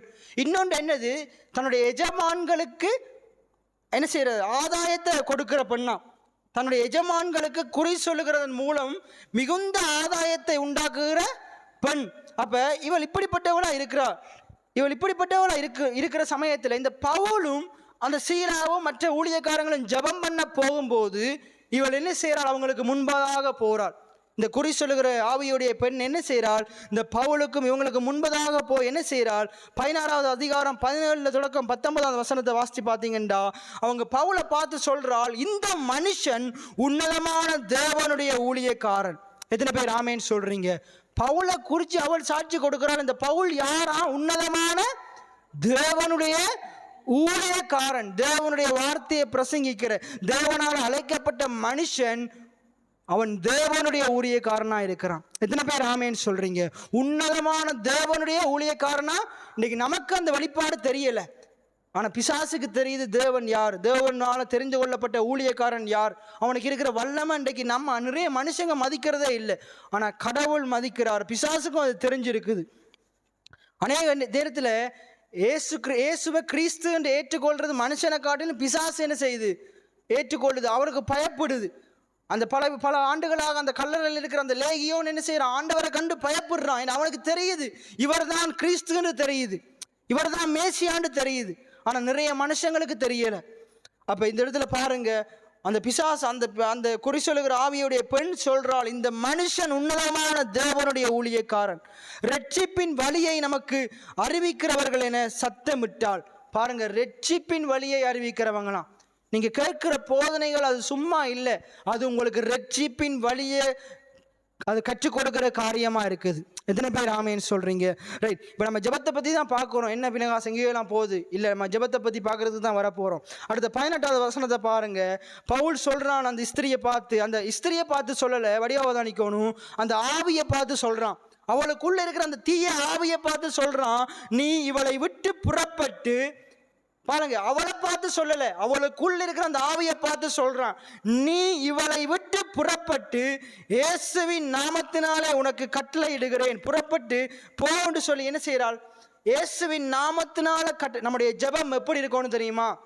பிணியாளிகளை பார்த்து நாங்க சொல்லணும், அந்த பிணியாளிகளை பார்த்து, அந்த அவனுக்குள்ள இருக்கிற பிணியை பார்த்து சொல்லணும், இயேசுவின் நாமத்தினால இந்த சரீரத்தை விட்டு புறப்பட்டு போ. எத்தனை பேர் ஆமேன்னு சொல்றீங்க? இப்படிப்பட்ட அதிகாரமுள்ள வல்லமையுள்ள ஜெபமாக நம்முடைய ஜெபம் இருக்கணும். அது வியாதி மட்டும் இல்லை, உங்களுடைய வாழ்க்கையில் இருக்கிற தரித்திரத்தை பார்த்து நீங்க இப்படித்தான் ஜெபிக்கணும். ஐயோ என்னோட வாழ்க்கையில எவ்வளவு கஷ்டம் பினகாஸ், ஐயோ பாஸ்டர் எவ்வளவு, அப்படி சொல்லக்கூடாது. இன்றைக்கு இப்போ நான் என்ன செஞ்சேன், அந்த சிலுவம்மாவோட காய்ச்சிட்டு தான் வந்தேன். அதில் நின்று கொஞ்சம் நேரம் அவங்க சொல்றாங்க சரீரம் பலவீனம், அந்த நாளைக்கு எங்கேயோ போகிறாங்கன்னா, ஹாஸ்பிட்டல் எங்கேயோ போகிறாங்கன்னா சொன்னாங்க. ஆனால் அந்த அவங்க சொல்றாங்க மாம்சம் பலவீனமாக தான் இருக்குது, ஆனால் ஆவி உற்சாகமாக இருக்குது. எத்தனை பேர் ஆமேன்னு சொல்கிறீங்க? நான் சொன்னேன் எல்லாம் சரியாயிரும், ஆமேன் ஆமேன் எல்லாம் சரியாயிரும். அவங்க சொல்கிறாங்க ஆவியில் நான் ஸ்ட்ராங்காக தான், ஆவியில் நான் பலனமாக தான் இருக்கிறேன், மாம்சத்தில் அது நான் சொன்ன மாம்சத்தின் கிரியைகளையும் அழிக்கும்படிக்குத்தான், மாம்சத்தில் இருக்கிற எல்லா அழுக்குகளையும் பாவங்களையும் நோய்களையும் பிணிகளையும் அழிக்கும்படிக்குத்தான் ஆண்டவர் உலகத்துக்கு வந்தார். எத்தனை பேர் ஆமேன்னு சொல்கிறீங்க? அப்போ அவங்க சொல்கிறாங்க நான் ஸ்ட்ராங்காக தான், ஆவியில் ஸ்ட்ராங்காக தான் இருக்கிறேன். நான் சொன்னேன் அதுவே போதும், சரீரத்தில் இருக்கிறதும் மாறிடும். எத்தனை பேர் ஆமேன்னு சொல்றீங்க? இன்னைக்கு நிறைய ஆண்டவருடைய பிள்ளைகள் ஆவியில பலமுள்ளவங்களா இல்லாததால தான் சரீரத்தில் நோய் மேல நோய், பேய் மேல பேய் வந்து கொண்டே, இங்கே வந்து ஒரு கூட்டத்தில் பாஸ்டர் விரட்டுனா திருப்பி போய் எங்கேயாச்சும் 7 பேயை கூட்டிட்டு வந்துடுறாங்க. ஆனால் நாங்கள் எப்படிப்பட்டவங்களா இருக்கணும்டா, அசுத்த ஆவியினால நிரப்பப்பட்டவங்களா இருக்கக்கூடாது, தரித்திரத்தில் நிறைந்திருக்கிறவங்களா இருக்கக்கூடாது, குறைவுல நிறைந்திருக்கிறவங்களா இருக்கக்கூடாது, குறைகளை விரட்டுகிறவங்களா இருக்கணும். எத்தனை பேர் ஆமேன்னு சொல்றீங்க? பிசாசை விரட்டுகிறவங்களா இருக்கணும், சர்ப்பங்களை எடுக்கிறவங்களா இருக்கணும். இதுல சொல்லுது பாருங்க, அவன் பவுல் எப்படி ஜெபம் பண்றான் பாருங்க, எப்படி சொல்றான் பாருங்க, நீ இவளை விட்டு புறப்படும்படி இயேசுவின் நாமத்தினாலே உனக்கு கட்டளையிடுகிறேன். ஆண்டவர் நமக்கு அதிகாரம் தந்திருக்கிறார், இயேசுவின் நாமத்தை உபயோகப்படுத்துகிற அதிகாரத்தை நமக்கு தந்திருக்கிறார், இயேசுவின் நாமத்தினால ஜெபம் பண்ணுகிற அதிகாரத்தை தந்திருக்கிறார். என் நாமத்தினாலே நீங்கள் பிதாவினிடத்திலே கேட்பவைகளை நீங்கள் பெற்றுக்கொள்வீர்கள் என்று வேதம் சொல்லுது. எத்தனை பேர் ஆமேன்னு சொல்றீங்க? நாங்கள் ஜெபம் பண்ணும் போது கடைசி எப்படி ஜெபம் பண்ணி முடிக்கிறோம்? இயேசுவின் நாமத்தில் ஜெபிக்கிற நல்ல பிதாவே, இன்னும் முடியல இன்னும், அப்ப அப்படித்தான் ஜெபிச்சு முடிக்கிறோம். அப்படி ஜெபிக்கிறோம், வேதம் சொல்லுது அப்படித்தான் ஜெபிக்கணும், இயேசுவின் நாமத்தினால ஜெபிக்கணும். எத்தனை பேர் ஆமேன்னு சொல்றீங்க? இன்னைக்கு நீங்க ஆராய்ந்து பாருங்க, நீங்க இயேசுவின் நாமத்தினால ஜெபிக்கிறீங்களா? பைபிள் சொல்லுது நாமத்தினால நீங்கள் பிதாவின் இடத்திலே கேட்டுக்கொள்ளுகிறது எதுவோ அதை அவர் உங்களுக்கு தந்தருளுவார், அதை அவர் உங்களுக்கு தந்தருளுவார். அப்ப இவள் என்ன செய்யறாள்? இயேசுவின் நாமத்தினால, பவுல் என்ன செய்யறார்? இயேசுவின் நாமத்தினால அந்த லிதியாளுக்குள்ள அந்த அசுத்த ஆவி பிடித்த அந்த பெண்ணுக்குள்ள இருந்த, அந்த குறி சொல்லுகிற ஆவி பிடித்த அந்த பெண்ணுக்குள்ள இருந்த அந்த குறி சொல்லுகிற ஆவியை புறப்பட்டு போகும்படி கட்டளை இடுகிறான். இன்றைக்கு ஆண்டவருடைய பிள்ளைகளாகிய நீங்களும் நானும் எப்படி ஜெபம் பண்ணணும்னு தெரியுமா? தரித்திரத்திலையும் வறுமையிலையும் குறைவிலையும் பலவிதமான எதிரான சூழ்நிலைகளுக்குள்ள இருக்கிற மனுஷனை பார்த்து, அவனுக்குள்ள இருக்கிற அந்த எதிரான சூழ்நிலையை பார்த்து சொல்லணும், நீ இவனை விட்டு புறப்பட்டு போன்னு சொல்லணும். எத்தனை பேர் ஆமேன்னு சொல்றீங்க? இவனை விடுதலை செய்யன்னு சொல்லணும், கட்டளை இடணும், அதிகாரத்தோட ஜெபம் பண்ணணும். நாங்கள் கொஞ்ச நாளுக்கு முன்னுக்கு பார்த்தோம், ஒரு கிறிஸ்தவனுடைய ஜெபம், ஒரு விசுவாசியினுடைய ஜெபம் அதிகாரமுள்ள ஜெபமா இருக்கணும், அதிகாரமுள்ள ஜெபமா இருக்கணும். மனுஷனை சபிச்சு ஜெபம் பண்ணக்கூடாது, அந்த மனுஷனுக்குள்ள இருக்கிற பொல்லாத கிரியைகளை சபிக்கணும்.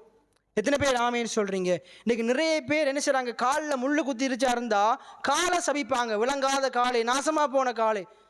நிறைய பேருக்கு இப்படியே நாசமாவே போயிருக்குது. அப்படி ஜபிக்க கூடாது.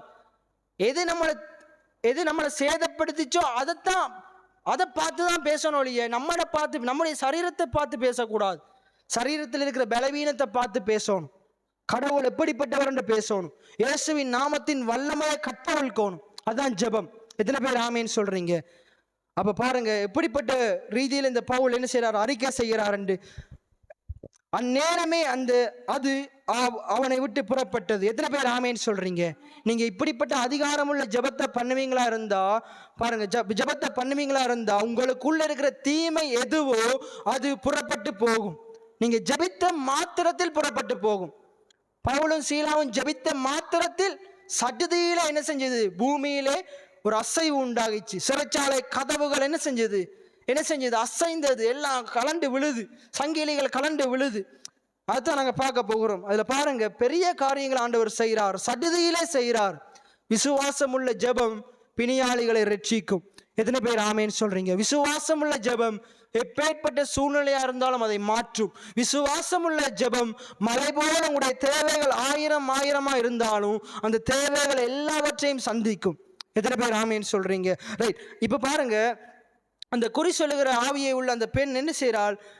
அந்த அந்த பெண் விடுதலை ஆகும் போது, இப்ப இதன் மூலமா ஒரு ஆதாயத்தை பெற்று கொண்டிருந்தானே அந்த எஜமான், அவனுக்கு என்ன வந்துருச்சு? கோபம் வந்துருச்சு. ஐயோ, இனி இவள் மூலமா எனக்கு பணம் வராது, இவள் மூலமா எனக்கு ஆசீர்வாதம் வராதுன்ட்டு இந்த பவுல் மேலையும் சீலா மேலையும் கோபம் வந்து என்ன செய்யறாங்க? இதன் நிமித்தம் தான் என்ன செய்யறாரு? பவுலும் சீலாவும் எங்க போறாங்க? சிறைச்சாலைக்கு போறாங்க. அவன் அந்த எஜமான் சொல்றான், பாருங்க, இது எனக்கு வந்த ஆதாயமெல்லாம் அற்று போயிருச்சே. இவ்வளவு நாள் இவனுக்கு பணம் வரும்னு யார் மேல நம்பிக்கையை வச்சிருந்தான்? அந்த இஸ்திரி மேல நம்பிக்கையை வச்சிருந்தான். இப்ப அந்த இஸ்திரி விடுதலையான பின்பு அவளுக்கு என்ன அற்று போயிருச்சு? இனி எனக்கு பணம் எப்படி வரும்னு அந்த நம்பிக்கையே அற்று போயிருச்சு. அந்த எஜமானுக்கு அற்று போயிருச்சு. அப்ப அவன் கோபத்துல என்ன செய்யறான்? பவுலையும் சீலாவையும் பிடித்து அதிகாரி இடத்தில் இழுத்து கொண்டு போனான். நீங்க தொடர்ந்து வீட்டில் போய் வாசிச்சு பாருங்க, நேரம் போகிறபடி நான் டக்குன்னு சொல்றேன். பவுலையும் சீலாவையும் பிடித்து அதிகாரிகள் இடத்துல இழுத்து கொண்டு போய் என்ன செய்யறான்? அதிகாரிகள் இடத்துல ஒப்பு கொடுத்து சொல்றான், இவங்க பட்டணத்துல கலகம் பண்றாங்க, இவங்க ஜூதரா இருக்க ரோமர்களாகி எங்களிடத்துல வந்து தகாதவைகளை பேசுறாங்க, தகாதவைகளை உபதேசிக்கிறாங்க, தகாதவைகளை பிரசங்கம் பண்றாங்க, தகாதவைகளை போதிக்கிறாங்கன்னு சொல்லி என்ன செய்யறாங்க? அவங்கள சிறைச்சாலையில கொடுக்குறாங்க, அந்த அதிகாரிகள் இடத்துல கொடுக்குறாங்க. 22வது வசனத்தை பாருங்க. ஜனங்கள் கூட்டம் கூடி அவர்களுக்கு விரோதமாய் எழும்பி என்ன செய்யறாங்க? அதிகாரிகள்கிட்ட சொல்றாங்க, அவங்கள வஸ்திரத்தை கிழிச்சு போடுங்க, அவங்கள அடிக்க சொல்றாங்க. அவங்க சொன்னது நிமித்தம் அநேக அடிகளினால பவுலையும் சீலாவையும் அடிக்கிறாங்க. வேதம் சொல்லுது, அந்த ஜனங்கள் தான் என்ன செய்யறாங்களாம்? இயேசுவை கொலை செய்யும்படிக்கு ஜூதர்கள் தான் தூண்டுறாங்க. சிலுவையில் அறையும் பரபாசை விடுதலையாக்கும் என்று ஜூதர்கள் தான். ஆண்டவர் யாருக்காக உலகத்துக்குள்ள வந்தாரோ, யாரை அதிகமாக நேசித்தாரோ, யாரை மீட்க வந்தாரோ அவர்களே அவரை கொலை செய்யும்படிக்கு சொல்றாங்க. அதே போல இங்கே நடக்குது. அதே போல இங்க என்ன செய்யறாங்க? இந்த பவுலையும் சீலாவையும் என்ன செய்யுங்க? அடிங்க, அவங்களோட வஸ்திரத்தை கிழிச்சு போடுங்க. பாருங்க, பிசாசுக்கு இந்த வஸ்திரத்தை குறித்து வேதத்துல நிறைய இடங்கள்ல சொல்லப்படுது. பிசாசுக்கு நம்முடைய வஸ்திரத்தின் மேலதான் என்ன வஸ்திரம்? நீதியின் வஸ்திரத்தின் மேலதான் கண்ணு. இன்னைக்கு நம்ம நீதிமான்களா இருக்கிறோம். எத்தனை பேர் ஆமேன்னு சொல்றீங்க? இந்த நீதிமான் என்ற வஸ்திரத்தை கிழித்து போடுறதுக்காண்டிதான் பிசாசு என்ன செய்யறான்? பலவிதமான மனுஷங்களை பயன்படுத்துறான். பல காரியங்களை பயன்படுத்தி நம்மளை பாவி என்று குற்றம் சாட்டி கொண்டிருக்கிறான். நம்முடைய ஆண்டவர் குற்றம் சாட்டுகிறவர் அல்ல. குற்றத்திலையும் பாடுகளையும் பாவத்திலையும் அடிமையா இருக்கிற மனுஷனை விடுவிக்கிறவராய் இருக்கிறார். நீதியின் வஸ்திரத்தினால உடுத்து வைக்கிறவராய் இருக்கிறார். எத்தனை பேர் ஆமேன்னு சொல்றீங்க? பாருங்க, இந்த வஸ்திரத்தை குறித்து ஒரு நாள் பிரசங்கமே பண்ணலாம். அவ்வளவு காரியங்கள் இருக்குது. நாங்கள் யோசேப்பை குறித்து பார்த்தோம், அந்த இளையகுமாரனை குறிச்சும் பார்த்தோம். அவர்கள் வஸ்திரங்களை கிழித்து போடவும். அப்ப மதவாதிகளுக்கு நம்முடைய நீதிமான் என்ற அந்த வஸ்திரத்தின் மேலதான் கண்ணு. ஆண்டவர் நமக்கு கொடுத்த நீதியின் வஸ்திரம். எத்தனை பேர் விசுவாசிக்கிறீங்க? ஆண்டவர் கல்வாரி சிலுவை மூலமாக அவருடைய நீதியை தந்திருக்கிறார். எத்தனை பேர் ஆமேன்னு சொல்றீங்க? அப்ப பாருங்க, அந்த வஸ்திரத்தை கிழிச்சு போடுறதுக்கு தான் இன்னைக்கு நிறைய மதவாதிகள் செயற்படுறாங்க. உலகம் செயற்பட்டு கொண்டிருக்குது. நம்மளை நீதிமானன்ற அந்த இதுல இருந்து, அந்த வெளிப்பாட்டில இருந்து வெளியே கீழே பண்ணணும், வெளியே கொண்டு வரணும். அப்ப அநேக அடிகள் அடித்து என்ன செய்றாங்க? அவங்கள சிறைச்சாலையில கொண்டு வந்து போட்டு தொழுமரத்துல கால்களை கட்டி கொள்றாங்க. அந்த பவுல் சீலாவுடைய கால்களை தொழுமரத்துல கட்டுறாங்க. அப்ப இப்படிப்பட்ட சூழ்நிலையிலையும் பவுலும் சீலாவும் என்ன செய்யறாங்க தெரியுமா? இப்படி பேசி நம்மளா இருந்தா என்ன சொல்லுவோம்? இந்த ஜனங்களுக்கு நல்ல காரியத்தை பிரசங்கம் பண்ணும்படிக்குத்தானே நான் வந்தேன். எனக்கே நிறைய நேரம் நானே சொல்லியிருக்கிறேன், இந்த ஜனங்களை திருத்தவே. அப்புறம் ஆண்டவர்கிட்ட மன்னிப்பும் கேட்டிருக்கிறேன். இந்த கிழமையும் சொன்னேன், அந்த சில நபர்கள் வந்து இப்படி காய்ச்சல் கேட்டு எனக்கு கோபம் வந்துருச்சு. நான் கூப்பிட்டு இன்னொரு தம்பியை கூப்பிட்டு சொன்னேன், இப்படிப்பட்ட ஆக்களை இந்த ஜென்மத்தில் இவனுங்களை திருத்தவே முடியாது. அவனில் பிடிய விரலுக்கு தக்க வீக்கவனோடு பேசிகிட்டே தான் இருப்பானில். ஆண்டருடைய என்ன வர இவனுக்கு இருதயத்தில் வசனம் இல்லை, இருதயம் முழுக்க பழமொழி தான் இருக்குது. இருதயம் முழுக்க இந்த பழமொழியை வச்சு இவன் என்ன செய்ய போகிறதில்ல, உருப்பட போகிறதே. இப்படி நான் என்ன சொன்னேன். அப்போ ஆண்டவர்கிட்ட மன்னிப்பு கேட்டேன். ஆண்டவரால் மாற்ற முடியாத மனுஷனே இல்லை. நான் சொன்னேன், ஆண்டவரே என்னால் முடியாது, நீங்கள் தான் அந்த மனுஷனை மாற்றணும், அவனுடைய இருதயத்தின் நினைவுகளை நீங்கள் தான் மாற்றணும், இப்படிப்பட்ட அந்த தரித்திர புத்தியை நீங்கள் தான் மாற்றணும், உள்ள வந்து பிரசங்கத்தை கேட்கறதுக்கு நீங்கள் தான் அவனை என்ன செய்யணும், அவனுக்கு உதவி செய்யணும் அப்படின்னு நான் சொன்னேன். அப்போ பாருங்க, இப்படிப்பட்ட ரீதியிலையும் அவன் பவுலும் சீலாவும் என்ன செய்யலை, ஜனங்களை சபிச்சு கொட்டலை. இந்த ஜனங்களுக்கு பிரசங்கம் பண்ணும்படிக்கு நல்ல காரியங்களை போதிக்கும்படிக்கு நான் அந்த இடத்துல வந்தால் இந்த ஜனங்கள் என்ன செய்கிறாங்க, இவனுக்கு போதனையின் மேலே ஆசையே இல்லை. இவனுக்கு என்ன தேவைப்படுது, அவனுடைய மத சடங்காசாரங்கள் அதுதான் அவனுக்கு முக்கியமாக இருக்குன்னு சொல்லி குறை பேசிக்கொண்டு இல்லை, புறம் பேசிக்கொண்டு இல்லை, அதுக்கு மாறாக என்ன செய்கிறாங்க, அதெல்லாம் தூக்கி ஒரு பக்கம் வச்சுட்டு, தங்களுடைய சரீர வேதனைகள் எல்லாம் ஒரு பக்கம் வச்சுட்டு, இப்போ பாருங்க, வஸ்திரமும் இல்லை, வஸ்திரத்தை என்ன செஞ்சிட்டாங்க, கிழிச்சிட்டாங்க. ஐயோ வஸ்திரம் இல்லையே அப்படின்லாம் கவலைப்பட்டு கொண்டு இருக்காம இருக்கிற ரீதியில் அவங்க இருக்கிற நிலைமையை பாருங்க. இப்படிப்பட்ட நிலைமையிலையும் அவங்க என்ன செய்கிறாங்க, நடுராத்திரியிலே பவுலும் சீலாவும் ஜெபம் பண்ணி. எத்தனை பேர் ஆமேன்னு சொல்கிறீங்க? இன்றைக்கு உங்களுக்கு எது இருந்தாலும் இல்லாட்டாலும், யார் உங்களோடு இருந்தாலும் இல்லாட்டாலும், நீங்கள் ஜெபம் பண்ணுறவங்களா இருக்கணும். அது நடுராத்திரியாக இருக்கலாம், நடுப்பகலாக இருக்கலாம். எத்தனை பேர் ஆமேன்னு சொல்கிறீங்க? கர்த்தரை தேடுகிறவனுக்கு ஒரு நன்மையும் குறைவுபடாது. எந்த ரீதியிலையும் அதான் ஆண்டவர் சொல்றாரு, சோர்ந்து போகாமல். இப்போ உண்மையா இவங்க என்ன செஞ்சிருக்கணும், சோர்ந்து போய் இருக்கணும். ஆனா ஆண்டவர் சோர்ந்து போக விட மாட்டார். வழக்கத்தின்படி ஜெபம் பண்றவன், ஆண்டவரை தேடுகிற மனுஷனை ஆண்டவர் சோர்ந்து போக விட மாட்டார். ஒருவேளை அவனுடைய மாம்சம் சோர்ந்து போனாலும் உள்ள இருக்கிற ஆவியானவர் அவனை உற்சாகப்படுத்துவார். எத்தனை பேர் ஆமேன்னு சொல்றீங்க? இன்னைக்கு உங்களுடைய வாழ்க்கையில அப்படித்தான். நீங்க நிறைய நேரங்களில் சோர்ந்து போறீங்க. உங்களுடைய பிரச்சனைகளை பார்த்து, சூழ்நிலைகளை பார்த்து, சில மனுஷங்க உங்களுக்கு எதிராக பேசுகிறத பார்த்து. என்னுடைய வாழ்க்கையில அப்படி நடந்திருக்குது, சோர்வு வந்திருக்குது. ஆனால் அந்த ஆண்டுடைய ஆவியானவர் உள்ள இருக்கிறதுனால அந்த சோர்வு அதி சீக்கிரத்தில் எப்படி போகும்ன்றே தெரியாது. உள்ள வர்ற சோர்வு, அவிசுவாசம், பயம், தவறான அறிக்கைகளை ஆண்டவர் பிடுங்கி எறிஞ்சிருவார். எத்தனை பேர் ஆமேன்னு சொல்றீங்க? இன்னைக்கு உங்களுடைய வாழ்க்கையில் ஒருவேளை இப்படிப்பட்ட சோர்வு வரும்போது, இல்லை நான் சோர்ந்து போக மாட்டேன், நான் நெருக்கப்பட்டு நான் மடிந்து போக மாட்டேன், அப்படி நீங்கள் அறிக்கை செய்கிறவங்களா இருக்கணும். உங்களோட வாய்களை திறந்து இப்படிப்பட்ட அறிக்கைகளை செய்யணும். எத்தனை பேர் ஆமேன்னு சொல்கிறீங்க? ஒருவேளை சில நேரங்களில் நமக்கு என்ன செய்திருச்சு, நமக்கு ஒரு நிறைய பணங்கள் தேவைப்படுது. ஆனால் அந்த பணம் இல்லாமல் போகும்போது சோர்வு வந்துடுது. நாளைய தினத்தை குறித்து ஆண்டவர் சொல்கிறாரு, கவலைப்படாதான்னு சொல்கிறாரு. ஆனால் கவலை வந்துடுது. எவ்வளோதான் வசனம் தெரிஞ்சிருந்தாலும் கவலை எங்கேருந்து வருதுன்னு தெரியல, வந்துடுது. ஆனால் நீங்களும் நானும் எப்படி இருக்கணும் தெரியுமா? வசனத்தினால் புடமிடப்பட்ட நாங்கள் எப்படி இருக்கணும் தெரியுமா? கர்த்தர் எனக்கு நன்மை செய்வார்ன்ற நிச்சயத்தோடு இருக்கணும். எத்தனை பேர் ஆமேன்னு சொல்கிறீங்க?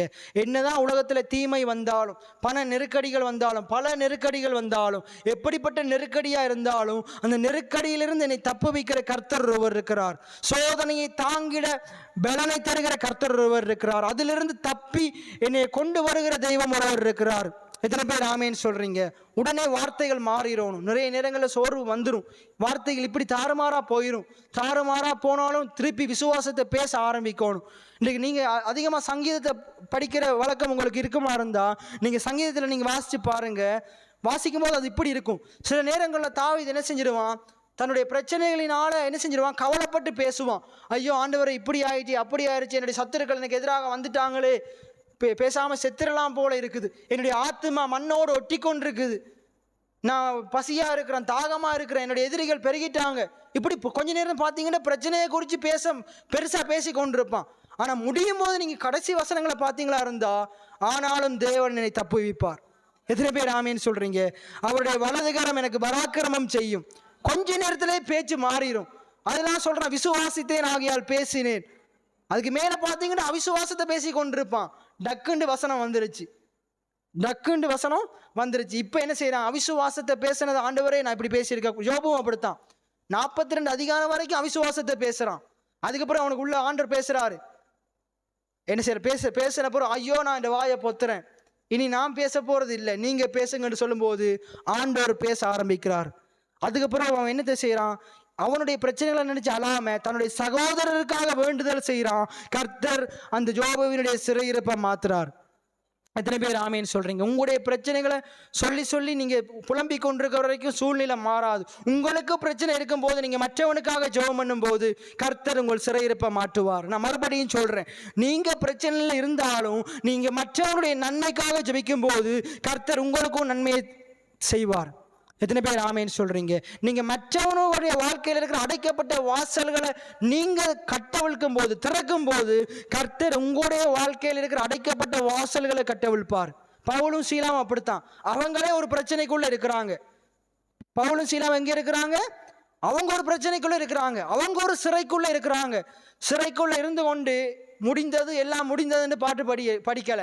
இந்த சிறைச்சாலையை விட்டு வெளியே போக முடியாதுன்னு பாட்டு படிக்கல. என்ன படிக்கிறாங்க? சிறைச்சாலை அடைப்பதில்லை, சங்கிலிகள் நிரந்தரம் இல்லை, அவருடைய நாமத்தை உயர்த்தும் போது அஸ்திபாரம் நிலைப்பதில்லை. இந்த பாட்டை படிக்கிறாங்க. படிக்க படிக்க படிக்க ஜபிக்க ஜபிக்க ஜபிக்க கதவுகள் திறக்குது. எத்தனை பேர் ஆமேன்னு சொல்றீங்க? சங்கிலிகள் கலருது. இன்னைக்கு அதே போலதான் நம்முடைய ஆவிக்குரிய ஆசீர்வாதங்களுக்கு எதிராக, ஆண்டவர் நமக்காக உண்டு பண்ணின ஆசீர்வாதங்களுக்கு எதிராக பிசாசானவன் நிறைய சங்கிலிகளினால, நிறைய உலக காரியங்களினால, நிறைய தரித்திர புத்தியினால, நிறைய உலக பிரகாரமான காரியங்களினால என்ன செய்து வைத்திருக்கிறான்? நிறைய விசுவாசிகளை கட்டி வச்சிருக்கிறான். நிறைய விசுவாசிகளை என்ன செய்து வைத்திருக்கிறான்? சிறையில வச்சிருக்கிறான். ஆனா யோசேப்பை சிறையிலிருந்து வெளியே கொண்டு வந்த ஆண்டவர், பேதுருவை சிறையிலிருந்து வெளியே கொண்டு வந்த ஆண்டவர், பவுலையும் சீலாவையும் சிறையிலிருந்து வெளியே கொண்டு வந்த ஆண்டவர் உங்களையும் சிறையிலிருந்து வெளியே கொண்டு வருவார். எத்தனை பேர் ஆமேன்னு சொல்றீங்க? தானியேலை சிங்க கபியிலிருந்து கொண்டு வந்த ஆண்டவர், சாத்ராக் மேஷாக் ஆபேத் நேகோவை அக்கினி சூளையிலிருந்து வெளியே கொண்டு வந்த ஆண்டவர் அவர் உங்களோடு கூட இருந்து உங்களையும் வெளியே கொண்டு வருவார். எத்தனை பேர் ஆமேன்னு சொல்றீங்க? ஆகையினாலதான் நீங்க என்ன செய்யணும்? உலகத்துக்கு எதிர்த்து நிற்கணும், பிசாசுக்கு எதிர்த்து நிற்கணும், பிசாசின் யோசனைகளுக்கு எதிர்த்து நிற்கணும், உலகத்தின் சிந்தைகளுக்கு எதிர்த்து நிற்கணும். உலகத்துக்கு ஒத்த வேஷம் தரிக்கிறவங்களா இருக்க கூடாது. இன்னைக்கு நிறைய நேரத்தில் நாங்களும் உலகத்தான போல பேசி கொண்டிருக்கிறோம், உலகத்தான பயந்து கொண்டிருக்கிறோம், நம்மளும் பயந்து கொண்டிருக்கிறோம். பயப்படுறதுனால எதுவும் ஆக போறது இல்லை, விசுவாசிக்கிறதுனால எதுவும் நடக்காத காரியம் எதுவுமே இல்லை. நடக்க முடியாத காரியங்களையும் விசுவாசம் நடத்தி முடிக்கும். எத்தனை பேர் ஆமீன்னு சொல்றீங்க? அப்ப உண்மையாவே நீங்க பாருங்க, இவங்களே ஒரு தீமைக்குள்ள இருக்கிறாங்க. தீமைக்குள்ள இருந்து கர்த்தர் சொல்றாரு, நான் இதை நன்மையாக மாற்றுவேன், நான் இதை நன்மையாக, உன்னுடைய சிறைப்பட்ட வாழ்க்கையிலிருந்து உனக்கு ஒரு விடுதலையை நான் தருவேன். நம்ம பார்க்குறோம் லூக்கா 4வது அதிகாரம் 17வது வசனத்தில் அது ஆண்டவர் சொல்றாரு, கர்த்தருடைய ஆவியானவர் என்மேல் இருக்கிறார். முதலாவது நாங்கள் கடந்த நாட்களில் பார்த்தோம், தரித்திரருக்கு சுவிசேஷத்தை பிரசங்கிக்கும்படி என்னை அனுப்பினார். அதில் ஒன்று தான் வருது பாருங்க, சிறைப்பட்டவனுக்கு விடுதலை. எத்தனை பேர் ஆமீன்னு சொல்றீங்க? சிறைப்பட்டவனுக்கு சுவிசேஷம் என்னது? விடுதலை. ஆண்டவர் உனக்கு விடுதலையை தர்றார். எத்தனை பேர் ஆமேன்னு சொல்றீங்க? இன்னைக்கு ஒருவேளை உங்களுடைய வாழ்க்கை எதுலையாச்சும் சிறையா இருக்குமா இருந்தா ஆண்டவர் அதிலிருந்து உங்களை விடுவிக்க அவர் வல்லவராக இருக்கிறார். எத்தனை பேர் ஆமேன்னு சொல்றீங்க? ஆண்டவரே நீ இதிலிருந்து விடுதலையாக்குங்க அறிக்கை செய்யுங்க, தொடர்ந்து சொல்லுங்க, விடுதலையாக்குங்க. அந்த பெரும்பாடு லிஸ்திரி சொன்னது போல நீங்களும் சொல்லுங்க, தொடர்ந்து சொல்லுங்க.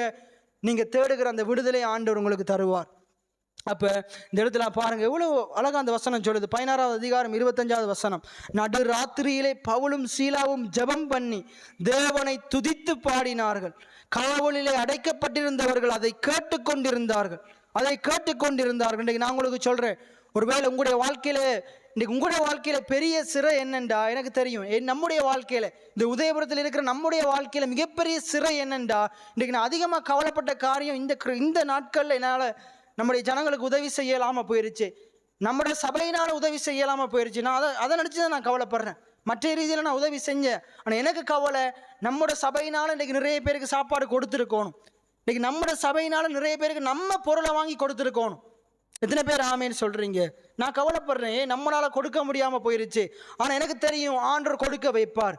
இந்த முறை முடியாம போகலாம், அடுத்த முறை தேவன் பெரிய காரியங்களை செய்ய வைப்பார், யாருமே கொடுக்காத அளவு கொடுக்க வைப்பார். இப்படிப்பட்ட ரீதியிலையும் இப்படித்தான் பேசணும். அதை நினைச்சு கவலைப்பட்டு கொண்டிருக்க கூடாது. கவலைப்பட்டு அடுத்த வருஷமும் கொடுக்க முடியாது. ஆனா கவலைப்படாம விசுவாசிச்சா தேவன் விசுவாசிக்கிற நம்மோடு நின்று நமக்கு துணை நின்று நம்மளை கொண்டு செய்வார். எத்தனை பேர் ஆமேன்னு சொல்றீங்க? அப்ப இப்படிப்பட்ட நெருக்கம், அதாவது இதுக்கு என்ன காரணம்? நம்மளால கொடுக்க முடியல, தரித்திரம். என்ன காரணம்? தரித்திரம். அது ஒட்டி கொண்டிருக்குது, நம்மளோட ஒட்டி கொண்டிருக்குது. நம்மளும் நிறைய பேர் கட்டி பிடிச்சு கொண்டிருக்கிறோம். நிறைய பேர் நம்மளை இப்போ நம்ம கொஞ்சம் நமக்கு விளங்கிருச்சு, இதை நம்ம கட்டி பிடிக்கக்கூடாதுன்னு கொஞ்சம் தள்ளி போகிறோம். ஆனால் இன்னும் சிலர் இருக்கிறாங்க, நம்ம சேர்ச்சில் இருக்கிறாங்க, அவங்க தரித்திரத்தை அவங்க கட்டி பிடிச்சி கொண்டிருக்கிறாங்க. இப்போ நமக்கு கொஞ்சம் ஞானம் வந்ததால் என்ன செய்கிறோம்? தரித்திரத்தை நம்ம எதிர்த்து நிற்கிறோம். ஏன்னா அது பிசாசினுடையது. எத்தனை பேர் ஆமேன்னு சொல்கிறீங்க? ஐஸ்வர்யம் கர்த்தருடையது. எத்தனை பேர் ஆமேன்னு சொல்கிறீங்க? ஐஸ்வர்யமும் கனமும் நிலையான பொருளும் நீதியும் தேவனிடத்தில் உண்டு. அதை தேவன் தான் கொடுக்கிறார். எத்தனை பேர் ஆமேன்னு சொல்கிறீங்க? அப்போ அதில் நம்ம ஒரு அழகான பாட்டு படிப்போம். ஐஸ்வர்யமும் பேர் புகழும் கரத்தில் இருக்கிறது, எந்த மனுஷனையும் உயர்த்திட உம்மால் ஆகும், உம்மால் முடியும். அப்போ ஆண்டவரே ஐஸ்வர்யத்தை கொடுக்குறாரு மற்றவங்களுக்கு கொடுக்கறதுக்காக வேண்டி, ஆண்டவருடைய ராஜ்யத்துக்கு கொடுக்கறதுக்காக வேண்டி. அப்போ இன்றைக்கு நம்மளால் செய்ய முடியாததுக்கு காரணம் என்னது?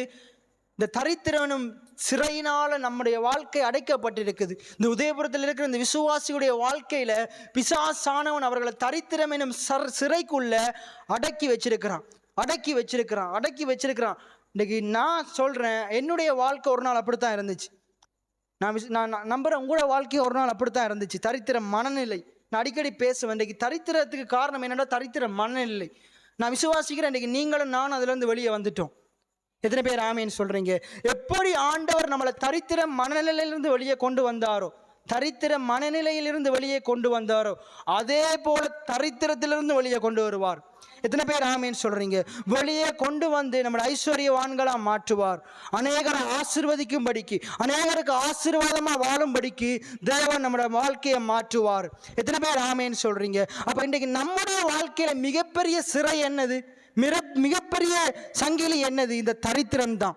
அப்ப நம்ம இனி விசுவாசத்தோடு ஜெபம் பண்ணணும். நான் விசுவாசத்தோட பாடலை படிக்கணும். இந்த பவுலும் சீலாவும் படித்தது போல நம்ம படிக்கணும். என்ன படிக்கணும்? இந்த தரித்திரம் நிலைப்பதில்லை. எத்தனை பேர் ஆமேன்னு சொல்றீங்க? என்னைய கட்டி வச்சிருக்கிற இந்த பிசாசு கட்டி வச்சிருக்கிற இந்த கட்டு, இந்த தரித்திரம் என்னும் கட்டு நிலைப்பதில்லை. ஒருவேளை உங்களுடைய வாழ்க்கையில வியாதி என்னும் கட்டு இருந்தாலும், வியாதி என்னும் சிறை இருந்தாலும் அதை பார்த்து பேசுங்க, அதை பற்றி பேசாதீங்க. அதே போல தரித்திரம் என்னும் காரியம் இருந்தாலும், ஒருவேளை மரண பயம் இருந்தாலும், பயம் இருந்தாலும், கவலை இருந்தாலும், அதுவும் ஒரு சிறை தான். அதுக்கு எதிராக பேசுங்க, அதை பார்த்து பேசுங்க. தேவன் அதிலிருந்து உங்களுக்கு விடுதலையை கட்டவிழ்ப்பார். எத்தனை பேர் ஆமேன்னு சொல்றீங்க? அப்ப நடு ராத்திரியிலே நிறைய பேருக்கு தூக்கம் இல்லாத ஒரு சிறை இருக்குது. பகல் முழுவதும் நல்லா வேலை செய்வாங்க, இரவு போயிட்டு சாப்பிட்டு குளிச்சுட்டு தூங்கலான்னு பார்த்தா தூக்கமே வராது. இந்த போன கிழமை நடந்ததே சொல்லலை. போன கிழமை நிறைய பேருக்கு தூக்கம் வரல. ஏன் தெரியுமா? இரவோடு இரவா அந்த காற்று தகரத்தை கொண்டு போயிடுமோண்டு அந்த தூக்கம். அப்படி தூக்கம் வரலை. அப்படி தூக்கம் நானும் கொஞ்சம் வந்துச்சு தான். நான் சொன்னேன் இந்த சூழ்நிலையும் மாறும். எத்தனை பேர் ஆமேன்னு சொல்றீங்க? அதை பற்றி பேசல, அதை பார்த்து தான் பேசினேன். வந்துச்சு தான். அந்த தகரம் ஆடுற ஆட்டத்துக்கு பறந்து போயிடுமோ, இப்படி பையன்லாம் வந்துச்சு. அப்போ நிறைய பேருக்கு உண்மையாகவே தூக்கம் இல்லை. பலவிதமான காரியங்கள் உள்ள சில வியாதிகள் இருக்குது. அது நிமித்தமாக கால்வலி, கைவலி, இப்படிப்பட்ட வியாதி. நீங்கள் அதை பார்த்து பேசணும், அதை பார்த்து சொல்லணும். இந்த நிலைமைகள் மாறும். ஆண்டவர் பைபிள் சொல்லுது, ஆண்டவர் அவருக்கு பிரியமானவர்களுக்கு நல்ல நித்திரையை வர பண்ணுறாராம். அதனால தான் பின்னகாசம் நீங்கள் பிரசங்கம் பண்ணும்போது நாங்கள் தூங்குகிறோம் அப்படி சொல்லக்கூடாது. ஆண்டவர் நீங்கள் தூங்கும்போது என்ன செய்கிறார்? நல்ல நித்திரையை வர பண்ணுறாராம். சரி, அப்போ இப்படிப்பட்ட வார்த்தைகள் நிறைய இருக்குது. இப்படி இன்னொரு வார்த்தையும் இருக்குது, இன்னும் கொஞ்சம் நேரம் தூங்கட்டும், இன்னும் கொஞ்சம் நேரம் கை முடக்கி கொண்டு நித்திரை செய்யட்டும் என்பாயோ. அப்படின்னு இருப்பியா இருந்தா திருப்பி நான் தரித்திரருக்கு சுவிசேஷம்ன்றதை வார வருஷம் பேசுவேன். அதில் இதெல்லாம் இருக்குது.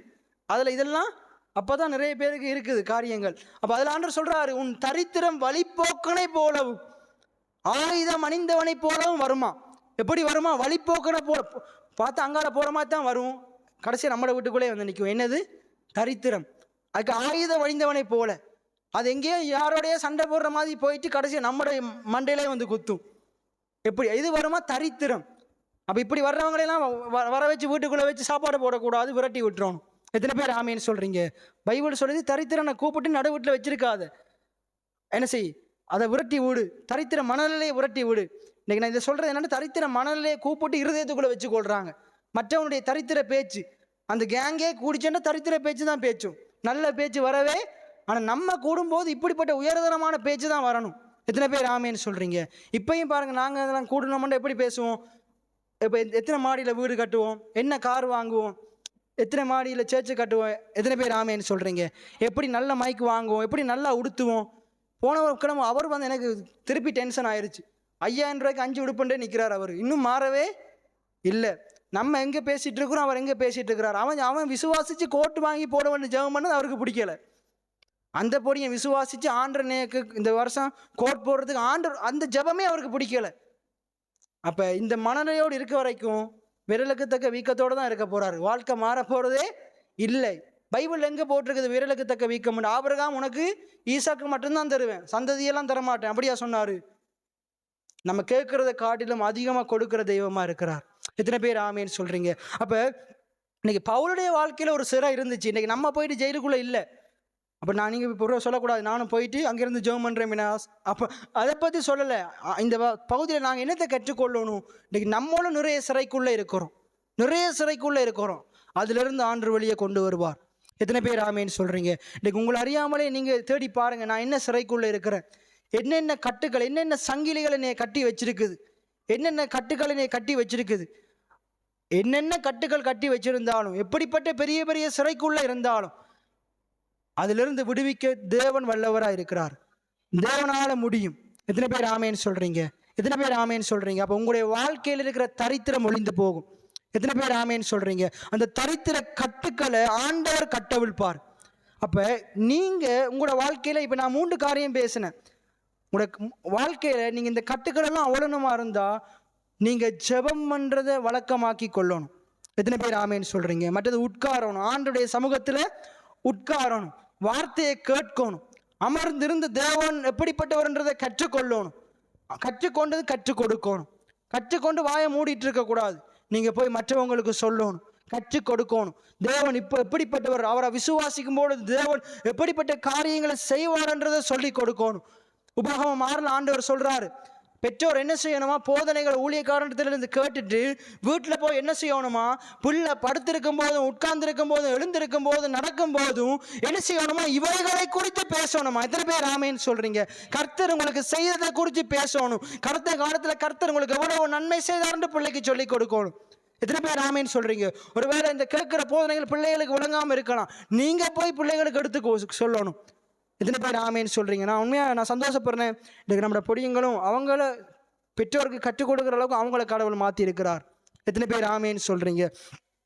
அப்ப இப்படிப்பட்ட ரீதியில கடவுள் பெரிய காரியங்களை செய்வார். ஆகையினால நம்ம ஜெபத்தை சாதாரணமா எடுத்துக்கொள்ள கூடாது. பவுல், சீலா மற்ற அப்போஸ்தலருடைய வழக்கம் என்னென்றா, அவங்க ஜெபம் பண்றதை தங்களுடைய வழக்கமாக்கி கொண்டிருந்தாங்க. ஆண்டவருடைய வார்த்தையை கேட்கிறத வழக்கமாக்கி கொண்டிருந்தாங்க. இன்னைக்கு நான் விசுவாசிக்கிறேன், நம்மளோட சபையின் வளர்ச்சி இந்த ஒரு வெளிப்பாட்டுக்குள்ளதான் இருக்குது. என்னையை கொண்டு கடவுள் இந்த இடத்துல நன்மை செய்யணுமா இருந்தா நான் ஜெபிக்கிறவனா இருக்கணும். நான் ஆண்டுடைய சமூகத்துல நான் அந்தரங்கத்துல இருக்கிறவனா இருக்கணும். எத்தனை பேர் ஆமேன்னு சொல்றீங்க? அந்தரங்கத்துல நம்ம தேவனோட நேரத்தை செலவிடுவோமா இருந்தா தேவன் நம்மளை கொண்டு வெளியரங்கமா மிகப்பெரிய அற்புதங்களை செய்வார். எத்தனை பேர் ஆமேன்னு சொல்றீங்க? நம்மளை கொண்டு அநேகரை ரட்சிப்பார். நம்முடைய வாயின் வார்த்தைகள் அநேகருக்கு ஆசீர்வாதமா மாறும். எத்தனை பேர் ஆமேன்னு சொல்றீங்க? அப்ப ஜெபம், துதி எல்லா சூழ்நிலைகள்லையும் இருக்க வேண்டும். வெறுமனே நன்மை வரும் போது மட்டும் நன்றி பலி பீடம் கட்டுவோம் பாடக்கூடாது. வாழ்க்கையில் கஷ்டத்தில் இருக்கும்போதும் பாடணும். நல்ல வீடு நிறைய தண்ணி இருக்கும்போது தான் பாடணும். தண்ணீர்கள் கடக்கும்போது என்னோடு இருக்கிறீர், அக்கினியில் நடக்கும்போது வீடு பற்றி எரியும் போது தான் சொல்லணும். அக்கினியில் நடக்கும்போது கூடவே வருகிறீர், மூழ்கி போவதில்லை, நான் மடிந்து போவதில்லை. அந்த ரீதியில தான் பாடணும். பாருங்க, நிறைய பேர் சொல்லுவாங்க அற்புதம் நடக்கட்டும், அற்புதம் செய்யுங்கன்னு. நான் இல்லை, அற்புதம் நடக்கிறதுக்கு முன்னுக்கே பேசணும், என் ஆண்டவர் எனக்கு அற்புதத்தை செய்வார். எத்தனை பேர் ஆமேன்னு சொல்றீங்க?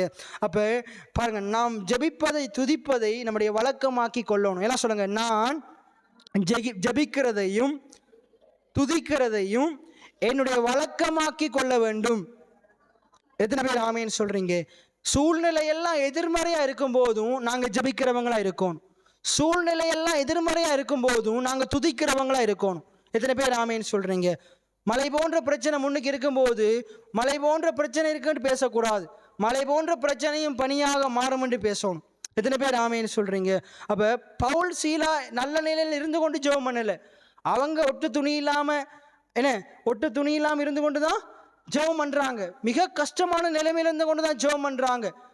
அவங்க பாருங்க, எல்லாம் கை காலெல்லாம் கட்டுக்குள்ள இருக்குது. அவங்க சாக்கு போக்கு சொல்லலை. நம்மள அந்த காரணம் சொல்லியிருப்போம், சாக்கு போக்கு சொல்லியிருப்போம். ஆனா அவங்க என்ன செய்யறாங்க? அந்த நிலையிலையும் துதிக்கிறாங்க, அந்த நிலையிலையும் ஜெபிக்கிறாங்க.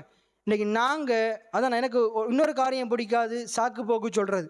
முதல் நானும் அப்படித்தான் இருந்தேன். ஆண்டவர் என்னைய மாத்தினார். என்ன சாக்கு போக்கு சொன்னாலும் நான் ஏற்றுக்கொள்ளவே மாட்டேன். எல்லா சாக்கு போக்கு காட்டிலும் கடவுள் நல்லவராக இருக்கிறார். அந்த ஆண்டவர் இன்னார்ன்ற அந்த வெளிப்பாடு இருக்கிறவன் ஆண்டவருடைய சமூகத்துக்கு வர்றதுக்கு சாக்கு போக்கு சொல்ல மாட்டான், ஜெபிக்கிறதுக்கு சாக்கு போக்கு சொல்ல மாட்டான், வார்த்தையை கேட்கறதுக்கு சாக்கு போக்கு சொல்ல மாட்டான். என்னதான் இருந்தாலும், எவ்வளவு பெரிய பிரச்சனை இருந்தாலும் அவன் ஆண்டுடைய சமூகத்தில் இருப்பான். எத்தனை பேர் ஆமேன்னு சொல்றீங்க? இன்றைக்கு நான் உங்களுடைய வாழ்க்கையில சொல்றேன், சாக்கு போக்கு சொல்றவங்கள ஒரு நாளும் நீங்க இருக்கக்கூடாது. சாக்கு போக்கு சொல்றவங்க முன்னேற போறதே இல்லை, சாக்கு போக்கு சொல்றவங்க மேலே போக போறதே இல்லை. ஆகையினால நீங்க சாக்கு போக்கு சொல்லாம ஜெபம் பண்றவங்களா இருங்க, ஆண்டவரை தேடுகிறவங்களா இருங்க, ஆண்டுடைய சமூகத்தில் உட்கார்ந்துருங்க. இங்கு மாத்திரமல்ல, உங்களுடைய வீட்டிலையும் உட்கார்ந்துருங்க. உங்களுடைய தனிப்பட்ட ஜெபம் மிகவும் முக்கியம். இன்னைக்கு நீங்க எத்தனை பேர் தனிப்பட்ட ரீதியில ஜெபிக்கிறீங்கன்னு கேட்டால் எத்தனை பேர் கையை வைத்துவீங்களோ தெரியாது. தனிப்பட்ட ரீதியில் எத்தனை பேர் ஆராதிக்கிறீங்கன்னு கேட்டா ஆராதிப்பீங்களோ தெரியாது. சேர்ச்சில் வந்து நம்ம பாட்டு படிக்கிறோம், எத்தனை பேர் வீட்டில இருந்து பாட்டு படிக்கிறீங்க? அதை நீங்க உங்களுடைய வழக்கமாக்கி கொள்ளணும். எத்தனை பேர் ஆமேன்னு சொல்றீங்க? முதலெல்லாம் நான் என்ன செஞ்சேன், என்னை பயிற்றுவித்து கொண்டேன். துன்பத்தை எடுத்தா பாட்டு படிக்கிறதுக்கு பயிற்றுவித்து கொண்டேன். பைக் எடுத்தா பரிசுத்த ஆவியானவரேன்னு தொடங்குறதுக்கு என்னைய பயிற்றுவித்து கொண்டேன். இப்போ நான் என்ன செய்யலை, கஷ்டப்பட்டு முயற்சி செய்யலை, பைக்கில் ஏறினாலே பரிசுத்த ஆவியானவரேன்னு வாயில வந்துடுது. எத்தனை பேர் ஆமேன்னு சொல்றீங்க? பைக்கில் ஏறினாலே பரிசுத்த ஆவியானவரேன்னு வாயில வந்துடுது. துன்பத்தடி விளக்குமாறு எடுத்தாலே ஜெபம் தானா வந்துடுது. எத்தனை பேர் ஆமேன்னு சொல்றீங்க? ரூமுக்கு போனாலே அங்கே ஆண்டுடைய பிரசன்னம் வந்துடுது. எத்தனை பேர் ஆமேன்னு சொல்றீங்க? ஆகையினால நீங்களும் அதெல்லாம் உங்களை வழக்கமாக்கி கொள்ளணும். சரி, அப்படி நாங்கள் நிறைவு செய்ய போகிறோம். அப்படி நாங்கள் அனைவரும் எழுந்திருந்தவர்களாக சற்று நாங்கள் கேட்ட வார்த்தையை ஆராய்ந்து பார்ப்போம். நாங்கள் வேதத்தில் நாங்கள் பார்த்தோம், பவுலும் சீலாவும் அந்த ஆற்றின் அருகே தங்களுடைய வழக்கத்தின்படி அவங்க என்ன செய்கிறாங்க, எதிரான சூழ்நிலை மத்தியிலையும் அவங்க ஜெபம் பண்ணுறதுக்காக வேண்டி போகிறாங்க. அப்போதுதான் அந்த குறி சொல்லுகிற ஆவியுடைய பெண் அவளுக்கு எதிராக வருகிறாள். இன்றைக்கு ஒரு சில நேரங்களில் ஆண்டவரை தேடுகிற நம்முடைய வாழ்க்கையில தான் நிறைய பிசாசினுடைய காரியங்கள் எதிராக வருகிறது. நீங்கள் ஆண்டவரை தேடும்போது தான் நிறைய கஷ்டங்கள், நிறைய காரியங்கள், நீங்கள் ஆண்டவரை தேடக்கூடாதபடிக்கு நிறைய உலக காரியங்கள், நிறைய பிசாசினால் அனுப்பப்பட்ட காரியங்கள் உங்களுக்கு எதிராக வருது. ஆனால் நான் உங்களுக்கு சொல்கிறேன், ஆண்டவரை தேடுகிற உங்களோட வாழ்க்கையில் ஒரு நன்மையும் குறையப்படாது, ஒரு நன்மையும் குறையப்படாது. உங்களுக்கு எதிராக எது வந்தாலும் ஆண்டவர் உங்களுக்கு பக்கத்திலிருந்து உங்கள் சார்பாக அவர் யுத்தம் செய்வார். உங்களுடைய பிரச்சனைகளிலிருந்து உங்களை விடுவிப்பார். அந்த குறி சொல்லுகிற ஆவிக்குள்ள, அந்த ஆவியுடைய பெண்ணுக்குள்ள இருந்து அந்த ஆவிக்கு எதிராக பேசும்படிக்கு ஆண்டவர் இவருடைய வாயில வல்லமையை வச்சார், அதிகாரத்தை வச்சார். இந்த பவுலுடைய ஜெபத்தை அதிகாரமுள்ள ஜெபமா மாற்றினார். பவுலுடைய அறிக்கையை அதிகாரமுள்ள அறிக்கையை மாற்றினார். இன்னைக்கு உங்களுக்கு முன்பாக எப்படிப்பட்ட காரியம் நின்றாலும், எப்படிப்பட்ட சூனியக்காரன் நின்றாலும், உங்களுக்கு எதிராக எவ்வளோ பெரிய சூனியக்காரன் எவ்வளோ பெரிய சூனியத்தை தகட வச்சாலும் அது ஒன்று உங்களை சேதப்படுத்தாது. ஏன்னா உங்களுக்குள் இருப்பவர் பெரியவராக இருக்கிறார். உலகத்தில் இருப்பவனை காட்டிலும் உங்களுக்குள் இருப்பவர் பெரியவராக இருக்கிறார். ஆகையினால் நன்கு கண்களை மூடினவர்களாக ஒருவேளை இன்றைக்கு நீங்கள் ஆராய்ந்து பாருங்க, ஆண்டவரே என்னுடைய வாழ்க்கையில் இருக்கிற இப்படிப்பட்ட சிறைகளை நீங்கள் யோசிச்சு பாருங்க. உங்களோட வாழ்க்கையில் என்னென்ன சிறைகள் இருக்குது, ஆண்டவர்கிட்ட சொல்லுங்க, ஆண்டவரே என்னுடைய வாழ்க்கையில் இருக்கிற அப்பா இந்த சிறையின் வாழ்க்கை ஒளிந்து போவதாக, தரித்திரம் எனும் சிறை ஒளிந்து போவதாக, என் வருமான குறைவு என்ற சிறை ஒளிந்து போவதாக, ஒரு பெருக்கத்தை என்னுடைய வாழ்க்கையில நான் பார்க்க வேண்டும் சுவாமி. இந்த தரித்திரம் எனும் சிறையினால் என்னால் எதுவும் செய்ய முடியவில்லை, நான் விரும்புகிற உடுப்பை உடுத்த முடியவில்லை, என்னுடைய ஆலயத்துக்கு செய்ய வேண்டிய காரியங்களை செய்ய முடியவில்லை, என்னுடைய வீட்டு காரியங்களை கட்டியெழுப்ப முடியவில்லை, எதை செய்வதென்றாலும் யோசிக்க வேண்டியதா இருக்கிறது. இதன் நிமித்தம் என்னுடைய பிள்ளைகள் என்னுடைய படிப்பு காரியங்களை செய்ய முடியவில்லை, பிள்ளைகள் வாங்கி கேட்கிறதை கொடுக்க முடியவில்லை, என்னுடைய பெற்றாருக்கு உதவி செய்ய முடியவில்லை, என்னுடைய குடும்ப உறவினர்களுக்கு உதவி செய்ய முடியவில்லை, யாருக்குமே உதவி செய்ய முடியாதபடிக்கு இந்த தரித்திரம் என்னும் சிறை, வியாதி என்னும் சிறை என்னை கட்டி வைத்து கொண்டிருக்கிறது. அப்பா அந்த சிறைகளிலிருந்து எனக்கு ஒரு விடுதலையை தாங்க சுவாமி. எல்லா சங்கிலிகளும் கட்டவிழ்க்கப்படுவதாக. நான் இப்படி தரித்திரமாய் வாழுவது அப்பா உமக்கு பிரியமில்லை ஆண்டவரே, உமக்கு பிரியமில்லை, அது எனக்கும் பிரியமில்லை சுவாமி. ஆண்டவரே உமக்கு பிரியமில்லாத அந்த தரித்திரம் எனக்கும் பிரியமில்லை ஆண்டவரை. தரித்திரமாகிய என்ன ஐஸ்வர்யவானாக்கதானே மரித்தீர் சுவாமி. அந்த சத்தியத்தை ஆழமாக எங்களோடு பேசி கொண்டிருக்கிறீங்களே அப்பா, நாங்கள் இன்று விசுவாசிக்கிறோம், நிச்சயமாக நாங்கள் செழிப்பை காண்போம். இந்த தரித்திர வாழ்க்கை இன்றோடு அழிந்து போகும். இந்த குறைவின் வாழ்க்கை இன்றோடு ஒளிந்து போகும், இன்றோடு ஒளிந்து போகும். ஆண்டவரே, இந்த சிறையில் இருந்துங்களை விடுதலையாக்குங்க சுவாமி. இந்த சிறைப்பட்ட வாழ்க்கையிலிருந்து விடுதலையாக்குங்க ராஜாவே. அப்படியே வாய்களை திறந்தவர்களாக இன்னைக்கு நீங்க என்னென்ன சிறையில் இருக்கிறீங்களோ அதற்கு எதிராக பேசுங்க. ஆண்டவரே, என்னை இதிலிருந்து வெளியே கொண்டு வாங்க, என்னை வெளியே கொண்டு வாங்க, நான் மாறணும் சுவாமி. அப்பா, நான் இதிலிருந்து வெளியே வர வேண்டும். வாய்களை திறந்து செபிங்க. நன்றி செலுத்துகிறோம் ஆண்டவரே, நன்றியோடு துதிக்கிறோம், சோஸ்தரிக்கிறோம் ஆண்டவரே. கர்த்தாவே சுவாமி, உடைய பாதத்திலே வந்து நிற்கிறோம் ராஜாவே. அப்பா, பவுலும் சீலாவும் சிறையில் இருந்து கொண்டும் கர்த்தரை துதித்தார்கள், கர்த்தரிடத்திலே ஜெபித்தார்கள் சுவாமி. அப்பா, நாங்களும் எங்களுடைய வாழ்க்கையில் இருக்கிற ஆண்டவரே புயலின் மத்தியிலேயும் சிறையின் மத்தியிலேயும் ஆண்டவரே நாங்கள் உம்மை தேடுகிறோம் சுவாமி. நீர் அதிலிருந்து எங்களை விடுவிக்க வல்லவராய் இருக்கிறபடி நான் நன்றி செலுத்துகிறோம் ஆண்டவரே. உம்மை நன்றியோடு துதிக்கிறோம், நன்றி செலுத்துகிறோம் ஆண்டவரே. உம்மை நன்றியோடு துதிக்கிறோம் சுவாமி, நன்றி செலுத்துகிறோம். புயலின் மத்தியில் நீ எழும்பிடன்றீரே நிறைய சத்துவம், என் நம்பிக்கை நீரே. புயலின் மத்தியில் நீ எழும்பிடன்றீரே நிறைய சத்துவம், என் நம்பிக்கை நீரே. கடந்த நாட்களில் என்னுடனே இருந்தீர், இன்றும் என்னருகில் என் கூட வந்தீர். வருங்காலங்களிலும் நீர் இருப்பீர். எழும்பி வரும் புயல்களிலே நீரே எந்தன் கண்மலை, பொங்கி வரும் அலைகள் மேலே உம் பாதத்தின் சுவடுகளே. எழும்பி வரும் புயல்களிலே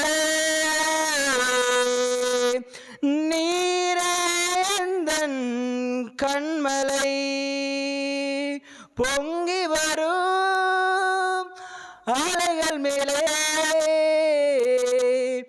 உம் பாதத்தின் சுவடுகளே.